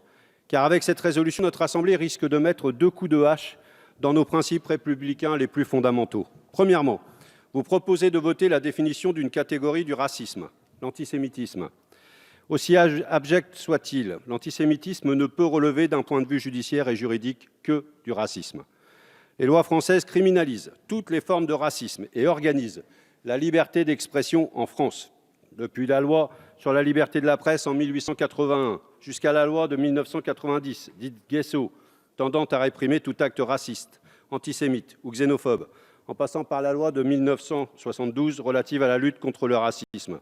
Ces lois créent les outils judiciaires contre le racisme et permettent aujourd'hui d'organiser la liberté d'expression en France. Bien évidemment, les députés communistes, avec leurs collègues du groupe GDR, ne peuvent s'associer à l'indignation sur les profanations de sépultures, sur les inscriptions antisémites ou sur les agressions, voire les meurtres de cette nature. Cela n'est pas acceptable et ne le sera jamais. D'ailleurs, dans l'histoire de France, les juifs et les communistes, c'est le sang mêlé et les souffrances partagées. Mais tous ces crimes, toutes ces discriminations ou ces agressions ont fait l'objet de procès justes et les victimes ont pu obtenir réparation si tant est. Et lorsque l'antisémitisme se cache derrière l'antisionisme, notre justice le démasque. Cette résolution ne sera par conséquent d'aucune utilité pour les magistrats. Pire, cette définition fragilise ce que la Commission nationale consultative des droits de l'homme a appelé l'approche universaliste et indivisible du combat antiraciste. Car si l'on rajoute aujourd'hui une définition de l'antisémitisme, que diront demain les victimes des autres types de racisme? Allons-nous devoir catégoriser toutes les sortes de racisme? Allez-vous créer une concurrence entre les victimes de racisme? Allez-vous vous lancer dans une communautarisation du racisme? Voulez-vous hiérarchiser les actes racistes, les crimes racistes? Engagés pour l'amitié entre les peuples et la paix, les députés communistes rejettent fermement cette brèche dans le traitement universel du racisme. Ce premier point semble à lui seul justifier un vote contre cette résolution. Le deuxième coup de hache dans le pacte républicain, c'est que la définition confond volontairement un délit, l'antisémitisme, et une opinion politique, l'antisionisme. Qu'est-ce que le sionisme? C'est une théorie politique proposant aux Juifs de partir de leur lieu de vie pour rejoindre la Palestine et vivre ensemble sans souffrir des discriminations et des violences antisémites de l'époque. La création d'un État d'Israël à l'issue de la Seconde Guerre mondiale a bouleversé la théorie sioniste puisque l'objectif ultime de création d'un État était atteint. Le sionisme du XXIe siècle porte sur la colonisation et le blocus par d'Israël de l'État palestinien, que ce soit en Cisjordanie ou à Gaza. Qu'est-ce que l'antisionisme? Avant la création de l'État d'Israël, l'antisionisme, principalement porté par des juifs, luttait contre l'idée de créer un État juif. Maintenant qu'il existe, la critique antisioniste a changé de but. L'antisionisme est un mouvement anticolonial qui, s'appuyant sur le droit international et en solidarité avec le peuple palestinien, critique sans concession la politique des gouvernements successifs d'Israël et appelle au boycott des produits israéliens provenant des colonies illégales. Et que dit la résolution face à cela? Eh bien rien. La résolution qui indique que l'antisionisme est une forme contemporaine de l'antisémitisme ne définit jamais ce qu'est l'antisionisme. Et la définition de l'Alliance internationale pour la mémoire de l'Holocauste non plus, sauf si l'on prend en considération les exemples qui y sont attachés et qui lui servent de guide. Ces exemples sont extrêmement dangereux, car ils expliquent, par exemple, que certaines critiques de l'État israélien est assimilable à de l'antisémitisme. Cette résolution qui crée du flou sur l'objet qu'elle est censée clarifier n'est pas bonne. Voilà une autre raison de ne pas voter ce texte. Ce brouillage, qui n'est fait qu'à des fins politiciennes, dévie la vraie lutte contre l'antisémitisme. Comment ne pas voir qu'une telle confusion ouvrirait la porte à des détournements, comme celui qui a conduit en novembre 2015 le Premier ministre israélien à qualifier d'antisémite la note interprétative de la Commission européenne qui proposait la mise en place d'un étiquetage spécifique pour les produits issus des colonies israéliennes en Palestine. Cette limitation de la liberté d'opinion à travers l'assimilation de la critique d'Israël à de l'antisémitisme n'est pas acceptable. Et c'est la seconde raison pour laquelle les députés communistes ne voteront pas cette résolution. Si la majorité vote cette résolution, il pourrait advenir ce qui s'est passé plusieurs dizaines de fois au Royaume-Uni ou en Allemagne, à savoir des universités ou des associations qui ont renoncé à des débats sur le thème de la colonisation afin de ne pas être jugées comme antisémites. Des municipalités qui ont adopté cette définition s'en servent maintenant pour accuser les groupes de défense des Palestiniens d'antisémites. Nous l'avions déjà vécu en France, quand l'école normale supérieure avait interdit en janvier 2011, je répète, quand l'école normale supérieure à Paris avait interdit en janvier 2011 à Stéphane Hessel d'intervenir à l'occasion d'une conférence portant sur la criminalisation du mouvement militant en faveur du boycott d'Israël. Le flou de la définition de l'IRA, qu'elle créera la peur d'être suspecté d'antisémisme. Et cette peur créera inévitablement l'autocensure, voire la censure active. Bravo, les meilleures dictatures vous applaudiraient. Grâce à cette définition, les adversaires acharnés de l'appel au boycott, au désinvestissement dans les colonies et au respect du droit et des sanctions internationales trouveront toujours une astuce pour attaquer les militants sur leur supposé antisémitisme. Pourtant, j'ai appelé à boycotter les produits sud-africains lorsque ce régime d'apartheid emprisonnait Nelson Mandela. Suis-je anti-sud-africain? Non. J'ai appelé à boycotter les produits marocains, issus des colonies illégales au Sahara occidental. Suis-je anti-marocain? Non. J'ai appelé à boycotter les produits israéliens issus des colonies illégales implantées en Palestine. Suis-je antisémite? Bien sûr que non. Je suis pour que le droit international soit appliqué partout et tout le temps. Et je suis systématiquement contre les gouvernements d'extrême droite, les gouvernements racistes et colonisateurs. Fidèles à l'amitié entre les peuples, les députés communistes, le groupe de la gauche démocrate et républicaine ne confondent jamais les peuples avec les agissements de leur gouvernement. C'est cela, être antiraciste. C'est d'ailleurs cela qui nous distingue de votre définition. Le racisme consiste à appliquer des idées reçues hostiles sur toutes les personnes d'un groupe, ôtant à un membre de ce groupe la possibilité d'être différent. Ainsi, votre définition de l'antisémitisme est raciste, puisqu'elle confond les juifs pris dans leur ensemble avec les agissements du gouvernement israélien qui est sioniste. Et cette définition obligera d'ailleurs les juifs à devoir choisir entre être un sioniste et donc un juif en quelque sorte légitime, ou être un traître à son identité s'il choisit de s'opposer à la colonisation menée par le gouvernement israélien. Peut-être que les co-signataires de cette proposition de résolution n'ont pas tous été invités par l'entreprise Elnet, qui a par exemple emmené 35 parlementaires français en juillet dernier accomplir un voyage luxueux en Israël à la rencontre de Benjamin Netanyahou, comme d'ailleurs ça s'est passé l'année dernière. Et donc heureusement que certains d'entre vous restent libres de voter en leur âme et conscience. Certains d'entre vous restent libres de voter en leur âme et conscience. S'il vous plaît, chers collègues, laissez parler l'orateur. Les députés communistes voteront contre cette résolution et vous invitent à ce que la loi française soit totalement appliquée pour lutter contre toutes les formes de racisme. Je vous remercie. La parole est maintenant à monsieur Éric Ciotti pour le groupe Les Républicains et pour une durée de 5 minutes.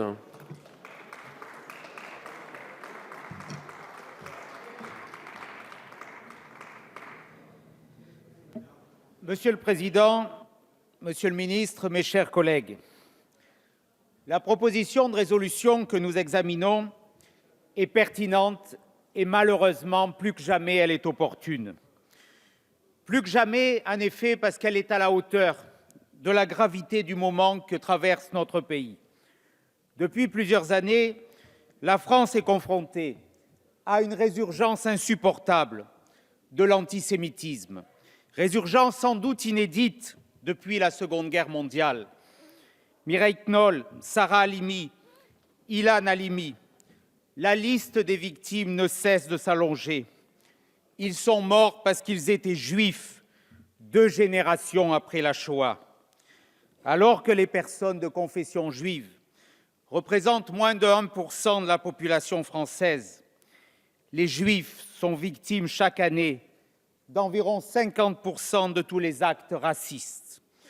Aujourd'hui, en France, des juifs sont contraints de quitter des quartiers, des villes, des départements, de quitter notre pays parce que la haine, à nouveau, les poursuit. Cette barbarie, mes chers collègues, nous avons le devoir, tous, de la combattre, chaque jour, chaque instant, chaque minute, chaque seconde. Il faut éradiquer cette haine, il faut protéger nos concitoyens qui en sont les victimes. Ils devraient trouver la République à leur côté. Notre pays doit être lucide sur les raisons, sur les causes de la montée de cet antisémitisme. Il doit être surtout armé pour le combattre, car ce fléau ne concerne pas qu'une communauté, mais il concerne la République tout entière.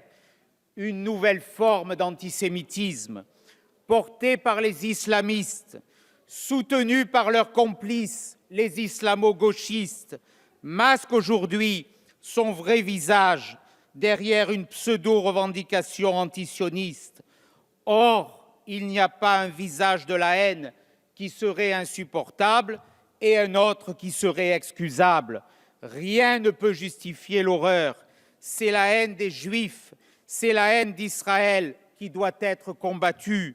Vouloir détruire l'État d'Israël, c'est à nouveau vouloir supprimer le peuple juif. Face à l'inacceptable, la proposition de résolution dont nous débattons aujourd'hui va dans le bon sens.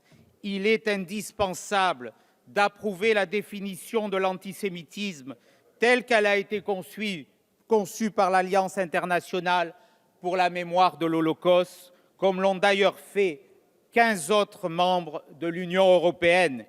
L'antisionisme, autre visage de l'antisémitisme, doit être combattu avec une force inépuisable. Il ne peut servir de masque à la haine des Juifs. Je veux saluer ce soir l'initiative du Président de la République, relayée par le groupe d'études antisémitisme de l'Assemblée nationale et par son président Sylvain Maillard.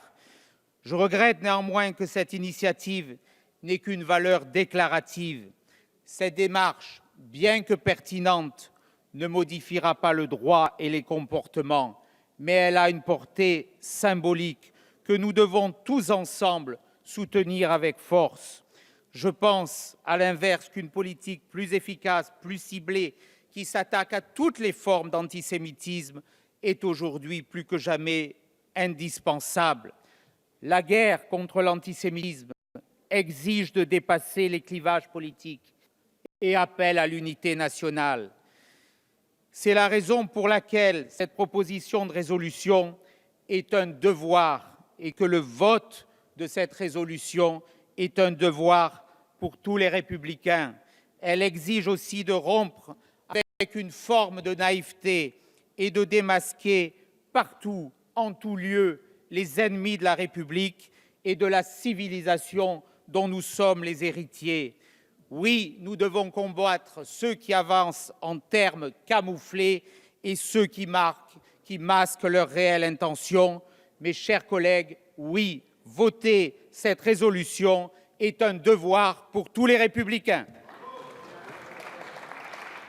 Je vous remercie. La parole est maintenant à Monsieur Jean Lassalle pour une durée de 5 minutes.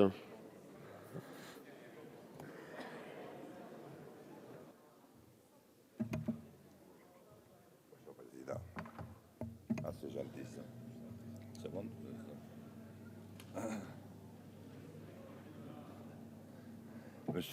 Monsieur le Président, mes chers collègues, pardon, Monsieur le Ministre intérieur,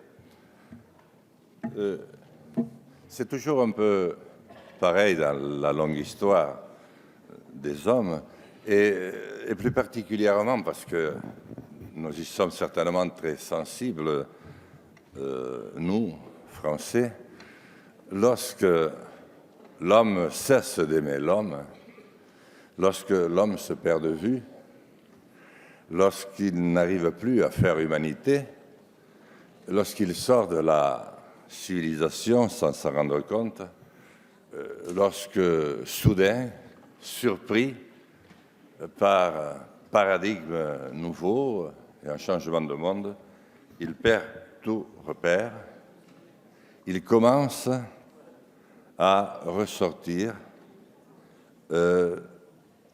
les appellations, les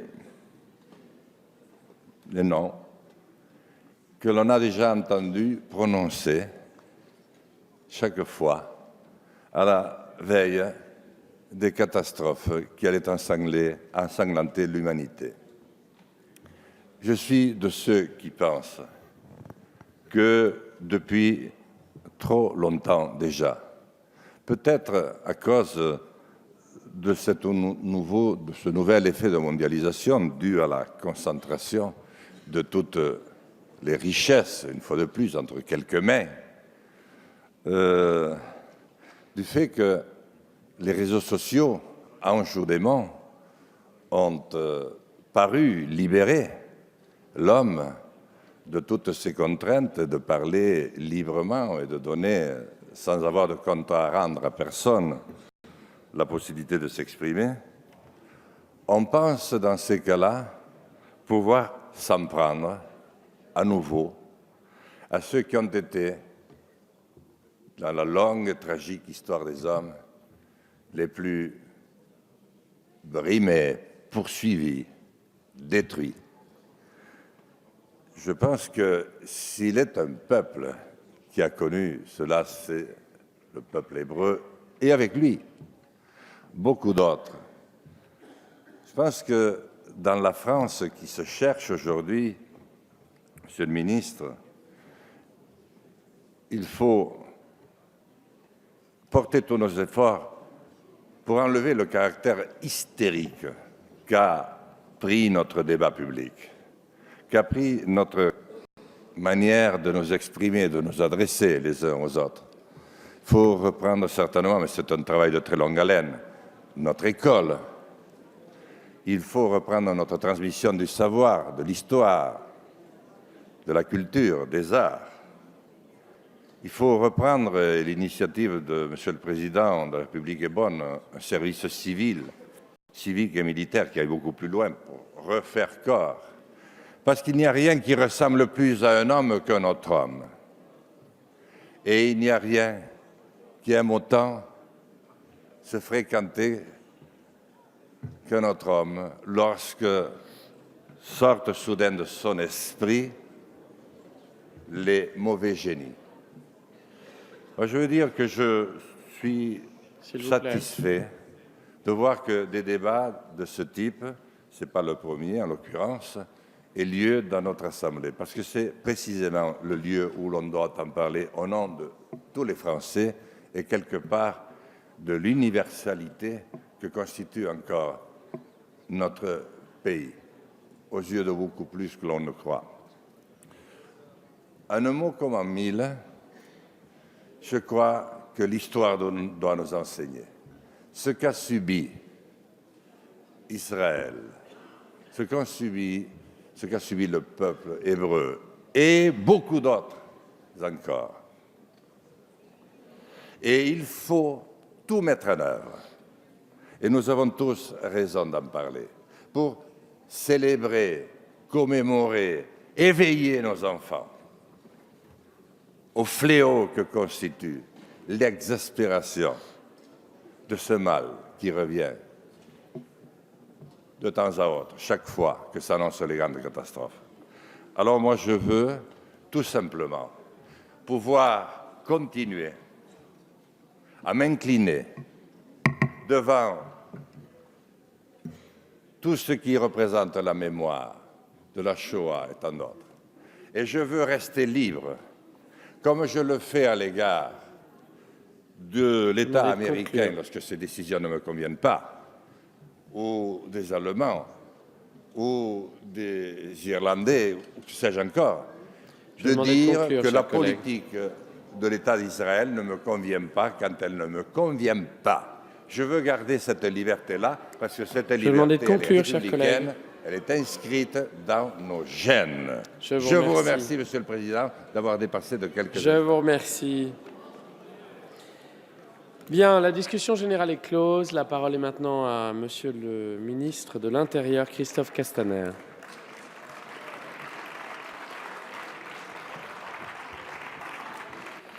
Monsieur le Président, Mesdames et Messieurs les députés, au cours de toutes vos interventions, j'ai entendu un message commun. La haine n'a pas sa place en République. L'intolérance n'a pas sa place en France. Voilà ce que j'ai entendu. Par contre, j'ai entendu beaucoup de prises de position, beaucoup de débats, beaucoup de questionnements sur des éléments qui ne sont pas dans l'article unique qu'il vous est proposé d'adopter. Et donc je voudrais, dans mon propos, rester sur l'essentiel, sur cette conviction que je partage, que tout le gouvernement partage, que le président de la République partage. La haine est un venin puissant. Elle s'alimente des préjugés, elle nourrit les rumeurs les plus folles, elle nie les évidences, tout comme les faits historiques. Elle se répand sur Internet comme dans les esprits et ensuite passe à l'action, passe à l'attaque. La haine peut tous nous concerner, elle peut tous nous toucher. Elle est celle qui sévit contre les croyants, elle est celle qui sévit aussi contre les athées. Elle est celle qui touche les chrétiens, les musulmans, les juifs. La haine, c'est un concentré de bêtises. Et au fond, c'est quoi? C'est la peur de la différence. Nous devons lutter contre toutes les formes de haine et protéger chacun. Ce combat est long, il est difficile. Alors nous devons saisir chaque occasion qui nous est donnée pour le faire avancer.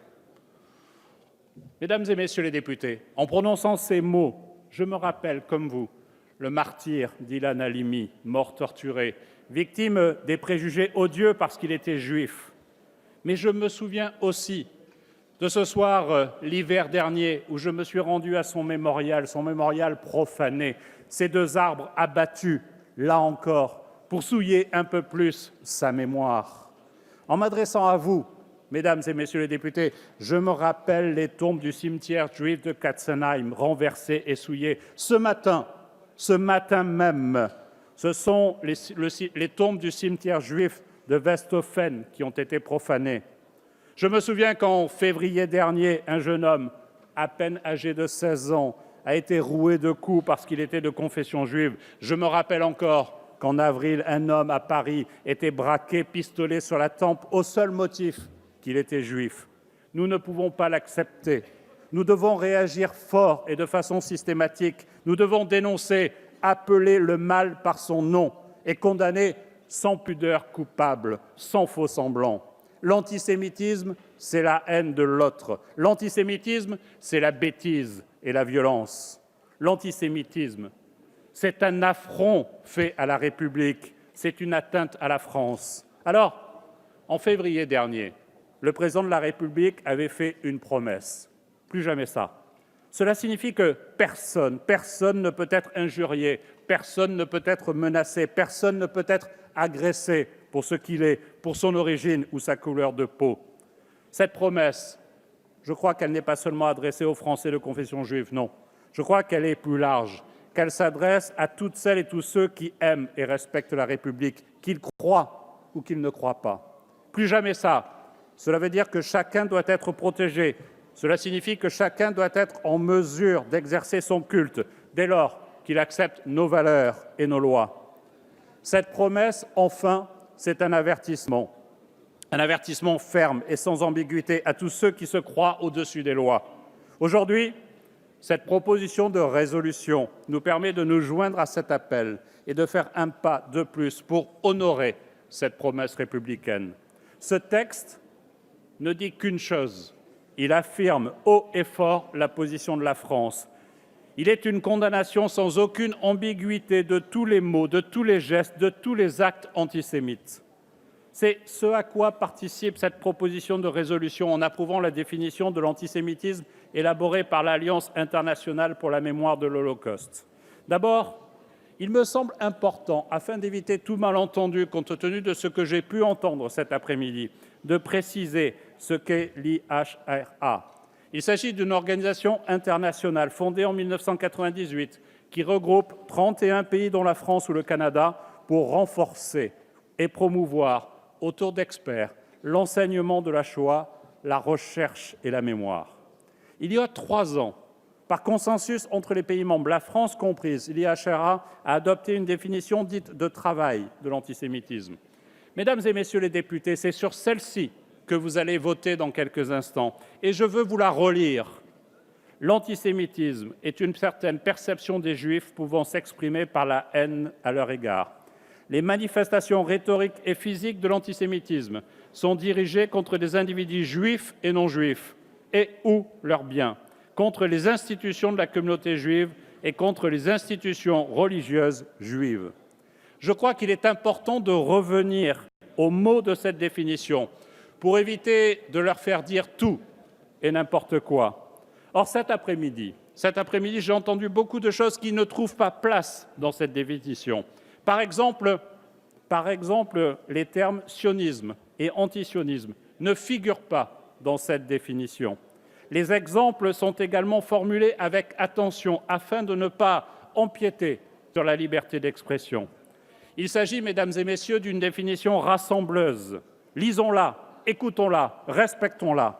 Elle a d'ailleurs d'ores et déjà été adoptée par 20 pays, dont 16 membres de l'Union européenne, ainsi que le Parlement européen à une très large majorité le 1er juin 2017. Le Parlement européen s'est prononcé sur le texte, pas sur un débat fantasmé. Ainsi, le document précise bien, je cite là encore, que les critiques à l'égard d'Israël, comparables à celles exprimées à l'encontre d'autres États, ne peuvent être qualifiées d'antisémites. C'est cela la réalité du texte sur lequel vous devez vous prononcer. Cette définition a volontairement été choisie et pesée pour mieux saisir la réalité de l'antisémitisme moderne, sans prêter aux polémiques. Elle n'est pas juridiquement contraignante et n'a pas vocation à l'être. Je le dis devant vous, cette proposition de résolution n'a pas vocation à modifier le code pénal ou notre droit en matière de liberté d'expression. C'est cela dont on doit parler et c'est cela sur lequel vous devez voter dans quelques instants. Adopter cette définition, c'est donc un geste, monsieur le député, symbolique fort. Ce n'est pas changer notre droit, c'est mieux faire comprendre ce projet que certains portent au nom, au fond, de choix de liberté d'expression et qui n'est qu'antisémitisme. C'est donner, monsieur le député, aux universitaires, aux formateurs, aux professeurs, une définition claire pour mener le travail de pédagogie toujours nécessaire. C'est permettre aux enquêteurs magistrats de mieux décrypter la haine antisémite pour mieux la poursuivre et la sanctionner. Cette définition dite de travail, c'est un outil opérationnel fort. Et monsieur le député qui m'interpellait, c'est en disant les choses que nous ferons reculer la haine. C'est en votant des textes comme celui-ci que nous montrerons notre détermination collective à combattre l'antisémitisme et plus largement que nous agirons contre toutes les formes d'intolérance et de haine. Oui, monsieur le député, il faut savoir nommer les choses. Car j'en suis convaincu, dire les choses et les dénoncer fermement, c'est la première des nécessités, c'est la première des urgences morales et éthiques qui doit nous rassembler. Alors, je parle au nom du gouvernement et je vous le dis, nous le faisons. Nous avons accompagné les Français dans leur colère contre la multiplication des atteintes antisémites cet hiver. Et nous devons aller plus loin sur ce sujet. En février dernier, le président de la République a demandé la dissolution d'associations haineuses et violentes. Ces engagements sont devenus des actes. Le 24 avril, le Bastion social était dissous. Et le 24 juillet, c'était au tour de Blood and Honor Hexagone. Je peux vous dire, mesdames, messieurs les députés, qu'il y a des moments où je peux être fier d'être ministre de l'Intérieur. C'est quand je signe le résultat du travail de nos services pour empêcher ces associations-là. Ça n'a jamais été fait, c'est fait aujourd'hui. Et je vous le dis, ces dissolutions sont des tâches lavées au front de la République. Et j'ai demandé aux services de renseignement la plus grande vigilance pour que ces groupes ne puissent pas se reconstituer. Mais si je parle de notre engagement résolu dans la vie réelle, je sais combien la haine sévit aussi dans le monde numérique. Et là encore, nous devons agir. Mesdames et messieurs les députés, cette proposition de résolution est une avancée dans notre lutte contre l'intolérance. Mais ça n'est qu'une étape. Nous avons parlé d'antisémitisme, mais je n'oublie pas les atteintes antichrétiennes, les plus nombreuses chaque année, ni les atteintes anti-musulmanes et la dernière en date particulièrement ignoble et inacceptable, l'attaque de la mosquée de Bayonne. Tous ceux qui respectent les lois de la République méritent protection, quelle que soit leur foi, quelle que soit leur pratique, quelle que soit leur origine ou leur couleur de peau. Je veux dire mon implication personnelle dans ce combat. Je veux dire aussi que la lutte contre la haine ne connaît pas de petites victoires et que nous devons nous réjouir de toutes les victoires et de les soutenir toutes. Mesdames et messieurs les députés, cette proposition de résolution est une de ces victoires contre la haine. Je suis donc fier, au nom du gouvernement, de la soutenir. Je vous remercie.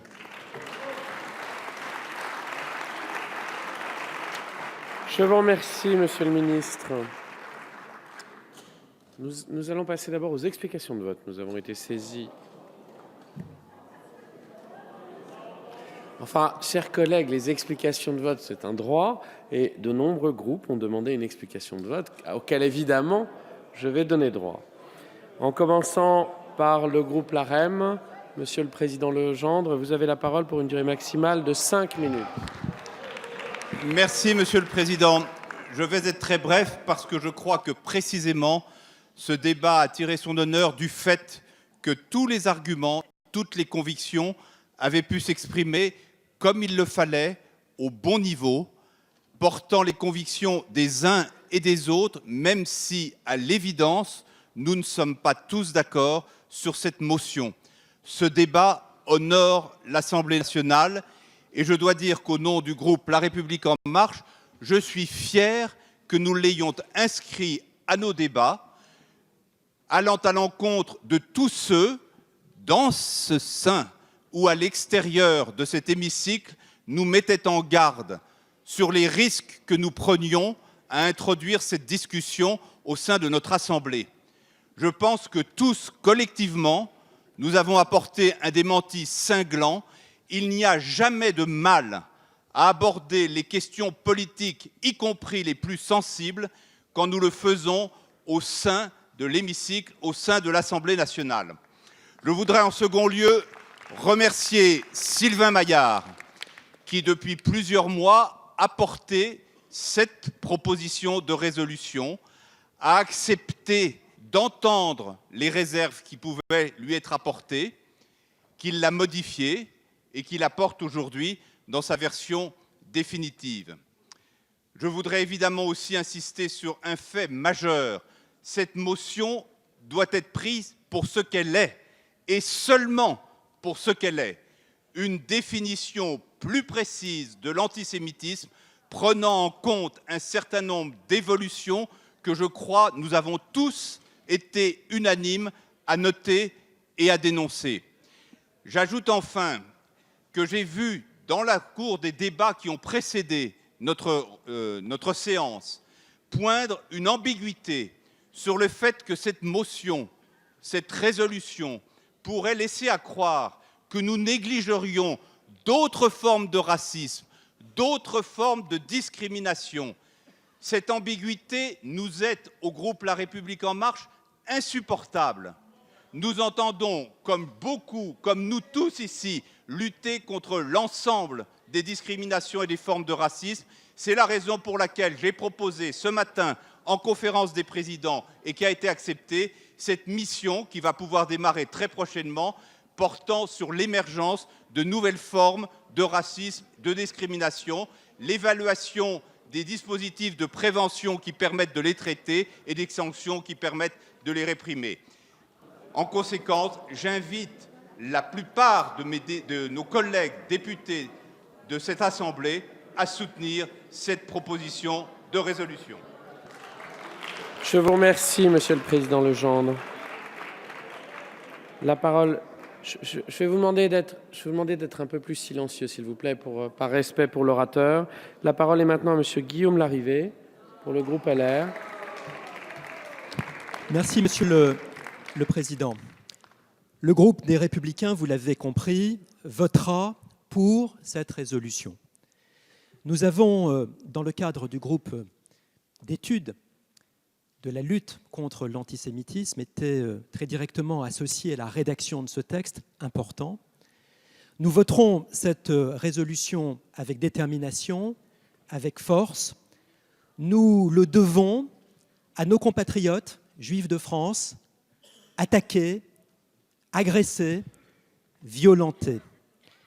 Nous voterons aussi, je le dis très directement, en amis d'Israël, en amis de cet État, en amis de ce grand peuple d'Israël, si malmené par l'histoire, si menacé dans son existence même.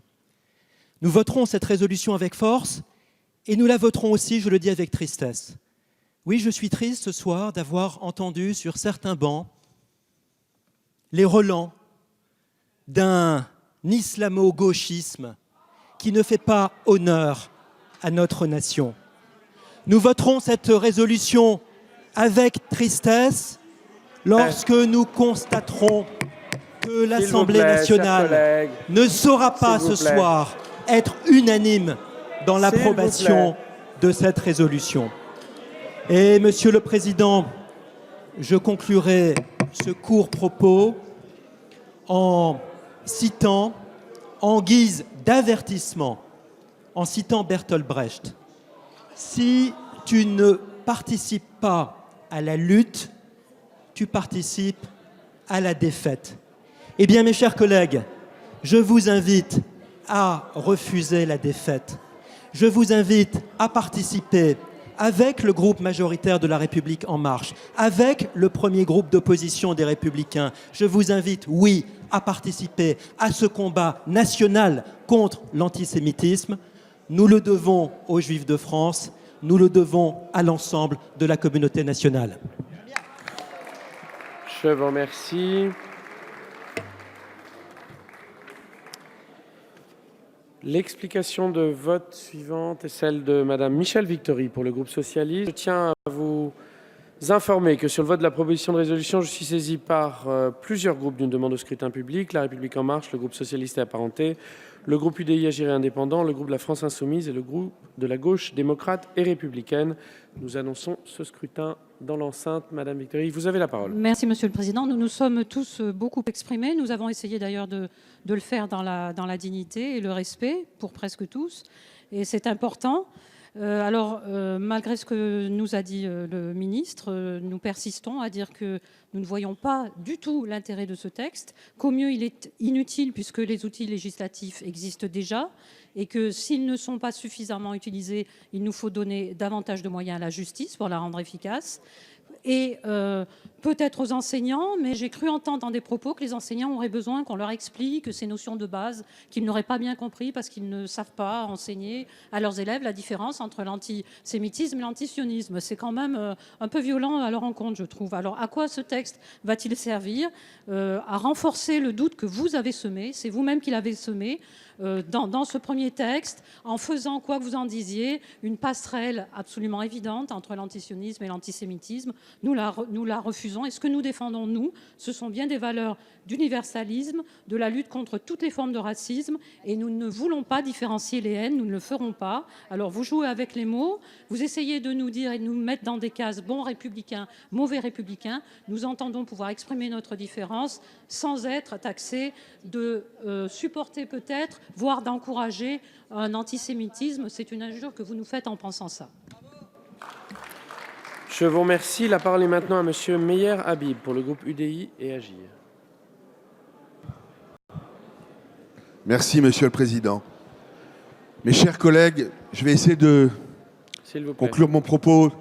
Tout à l'heure, je l'ai fait avec peut-être un peu d'émotion et de passion qui fait partie de mon ADN. Mais j'aurais voulu avoir un rêve aujourd'hui. Un rêve que, comme en Allemagne et comme en Grande-Bretagne, et au-delà de nos divergences, l'ensemble de cette Assemblée vote pour cette petite résolution qui va dans le bon sens. Mais ce n'est pas possible. Pourquoi ce n'est pas possible? Parce que nos amis, nos collègues de gauche n'ont qu'un seul mot à la bouche. Un seul mot à la bouche, vous savez quel est-il, mes chers collègues? La colonisation. La colonisation serait le mal, la source de tous les maux de la terre et de l'humanité. Mais mes chers collègues, mais quelle colonie a-t-il lorsque l'État d'Israël a été créé, que les Arabes ont dit « jette-les à la mer ». Quelle colonie avait en 1956? Quelle colonie en 1967? Lorsqu'il n'y avait pas de colonie. Quelle colonie a-t-il à Nice, à Paris, à Saint-Étienne-du-Vouvray, quand l'islam politique qui tue en Israël ou après en France, c'est le même, c'est la réalité. Vous ne voulez pas l'avouer, mais c'est l'obsession absolue d'un peuple qui a il existe un seul État juif à travers le monde, c'est 24 000 km². Ce qu'on appelle les territoires, c'est 6 000 km². On voudrait expliquer qu'un juif serait un colon en Judée. Comment un juif peut être un colon en Judée? On peut dire que dans un cadre d'un accord, certains veulent céder des territoires, Mais de grâce, chaque pierre respire la présence des Juifs depuis 3000 ans, depuis 4000 ans dans cette région. Ce conflit n'est pas un conflit territorial, c'est hélas aujourd'hui une guerre de civilisation. Et j'aurais tellement aimé aujourd'hui qu'on ait une unité sur quelque chose de tellement simple. Vous pourrez continuer à haïr le gouvernement, l'État d'Israël, à Netanyahou, le diable suprême qui a, entre parenthèses, donné, dont le frère, je le rappelais tout à l'heure, est mort pour libérer un avion français où il y avait des otages français. On a une dette morale envers lui. Mais pour vous, c'est le diable suprême parce qu'il défend son... Mais là n'est pas le propos. Là n'est pas le propos. Quand j'entends, Monsieur le Président, Monsieur le Ministre ici, certains de mes collègues, alors que le boycott est interdit par la loi, alors que nous sommes des législateurs, et j'ai certains de mes collègues qui disent « je vais continuer à boycotter », moi j'ai un problème. J'ai un problème avec la loi. Ce texte n'est qu'une petite résolution qui allait dans le bon sens. Et j'aurais, comme je l'ai dit tout à l'heure, tellement aimé. Je remercie par ailleurs tous les collègues parce qu'il y a eu beaucoup d'interrogations. Les collègues de beaucoup de bancs sont venus me dire « mais on ne comprend pas, on a reçu une pétition de 100 et quelques intellectuels juifs, dont l'écrasante majorité sont des intellectuels d'extrême gauche israélienne qui sont en train de se mêler du débat chez nous en France. C'est la réalité. Alors regardez la liste et vous comprendrez. Mais ils ont le droit aussi d'exprimer leur position. Mais comment vous expliquez que l'ensemble du Parlement allemand, l'ensemble de Parlement en Grande-Bretagne, de la Chambre en Grande-Bretagne, ait voté unanimement et que chez nous, on traîne les pieds pour une malheureuse résolution?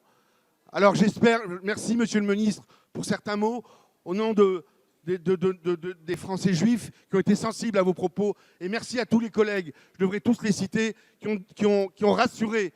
Les Français juifs sont nés ici, veulent rester, à continuer à vivre en France, mais hélas 30 000 ont quitté le pays, comme je l'ai expliqué tout à l'heure, ces dernières années. Mais le but, ce n'est pas de fuir ce pays, c'est de partir, pour ceux qui le veulent, par idéal, en Israël ou ailleurs. Mais il ne faut pas surtout fuir la France, parce que ce ne serait pas grave simplement pour les Juifs, ce serait très grave pour la France. Je vous remercie de votre attention, mes chers collègues. Je vous remercie.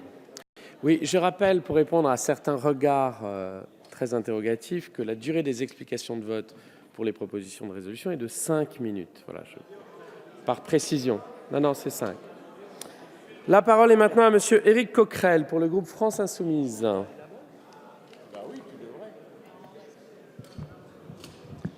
Bien, Monsieur le Président, Monsieur le Ministre, chers collègues, à écouter plusieurs des interventions qui viennent de succéder, on voit bien que ce projet de loi a moins pour objectif, cette résolution a moins pour objectif de débusquer l'antisémitisme que de réaffirmer le soutien à un État étranger dans finalement une philosophie qui s'apparente au choc des civilisations voulu par les États-Unis d'Amérique et à laquelle le gouvernement actuel israélien affirme tout son accord.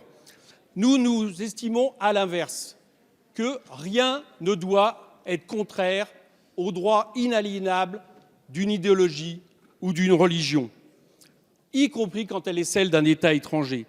C'est la question de la liberté d'opinion qui est ici posée. Vous dites, et nous pouvons partager cette préoccupation, qu'il s'agirait juste de borner l'utilisation de l'antisionisme pour camoufler l'antisémitisme. Mais déjà, il faudrait prouver, chers collègues, et je pense que les preuves sont inverses à celles que vous affirmez, du moins celles qu'il affirme, que les différents jugements récents qui ont eu lieu dans ce pays, quand justement, de manière très évidente, on a utilisé le terme de sionisme à la place de juif, ont été justement dans le sens de condamnation. À l'inverse, les exemples auxquels vous vous référez, c'est-à-dire les exemples proposés par l'Alliance internationale pour la mémoire de l'Holocauste, montrent toute l'ambiguïté de la question qui est ici posée. J'en donnerai une. Sont finalement prononcés comme condamnables le traitement inégalitaire de l'État d'Israël, à qui l'on demande d'adopter des comportements qui ne sont ni attendus ni exigés de tout autre État démocratique. Comment allez-vous faire en sorte de définir ce qui est supportable comme critique ou pas? Je donne un exemple. Si on estime qu'un État qui enfreint toutes les résolutions de l'ONU et qui transforme en Bantoustan les territoires occupés palestiniens, qui expulse les Palestiniens de Jérusalem-Est, qui, dans sa nouvelle loi organique, estime qu'il y a plusieurs types de citoyenneté selon sa religion, pratique une forme d'apartheid. Est-ce que ça sera admissible ou pas? La question mérite d'être posée parce que c'est au nom de cette définition qu'ont été interdites, quel que soit après l'avis qu'on peut avoir sur ces campagnes, mais les campagnes effectivement de boycott de produits israéliens, dont chacun pourra estimer qu'elles n'ont aucun rapport avec l'antisémitisme, mais un rapport avec une critique radicale, légitime, d'un État qui enfreint les règles de l'ONU. Quand le journal Le Monde analyse la nouvelle définition justement de la Constitution organique de l'État d'Israël de 2018, c'est-à-dire l'État-nation du peuple juif, en lieu et place de l'État démocratique juif, comme, je cite le journal Le Monde, une vision ethniciste de la société, est-ce qu'on considérera, est-ce que ça sera admissible dans le cadre de cette loi? Au final, de cette résolution, l'assimilation antisémitisme, antisioniste, parce que c'est bien celle-là qu'elle fait, finalement épouse l'évolution voulue par le gouvernement d'extrême droite de M. Netanyahou. M. Netanyahou considère en réalité que tous les conflits dans le monde doivent opposer des communautés sur des cadres religieux, entre le bien et le mal. Et de ce point de vue-là, j'allais dire que toute l'explication tout à l'heure de vote de mon collègue Habib hier montre que nous sommes exactement dans ce cadre. Mais on voit bien que derrière ça, il y a là une dangerosité absolue et que l'on doit pouvoir critiquer en tant que telle. Alors que cette définition même est refusée par énormément d'Israéliens, que beaucoup d'intellectuels juifs la critiquent et la condamnent.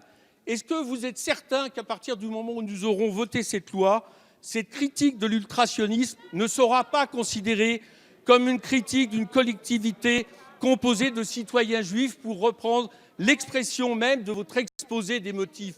Vous voyez bien que nous ouvrons là une boîte à Pandore absolument terrible. Elle est terrible parce que dès lors que vous criminalisez, dès lors que vous transformez en délit, et le pire des délits, c'est-à-dire celui du racisme, ce qui est la critique de l'idéologie, on ne sait plus où on s'arrête.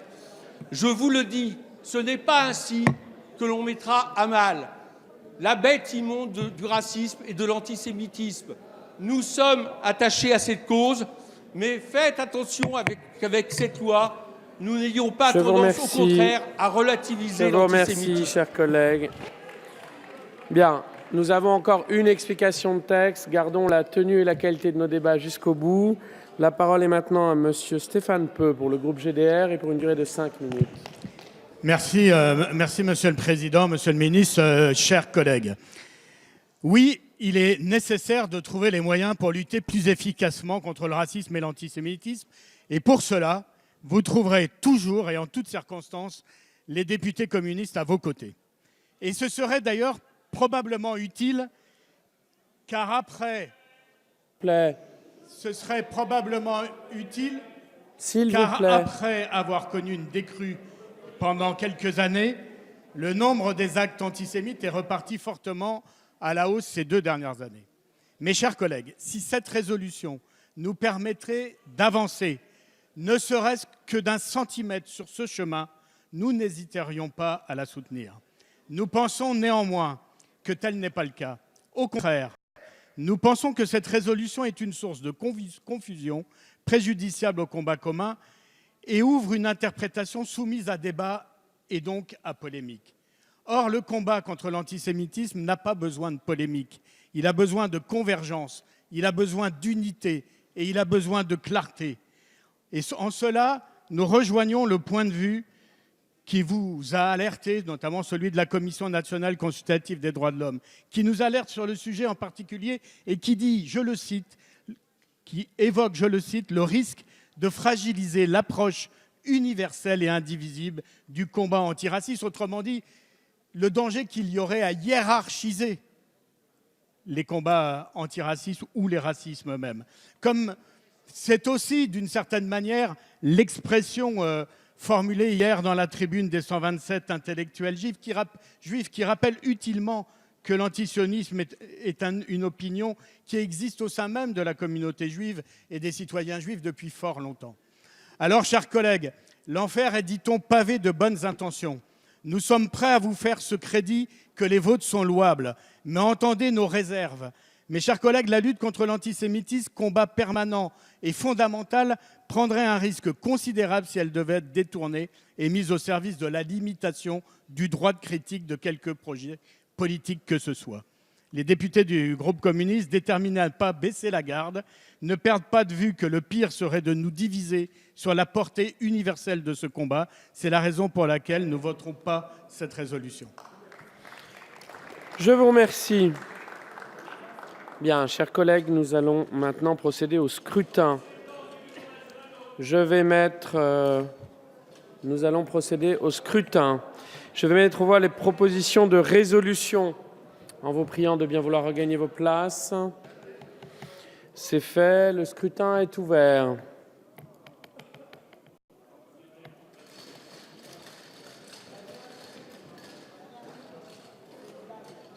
Ça n'a pas pris. Le scrutin est clos. Ça n'a pas pris mon scrutin.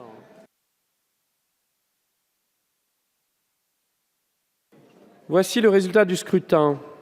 269 votants, 226 exprimés, une majorité à 114, pour 154, contre 72. L'Assemblée nationale a adopté.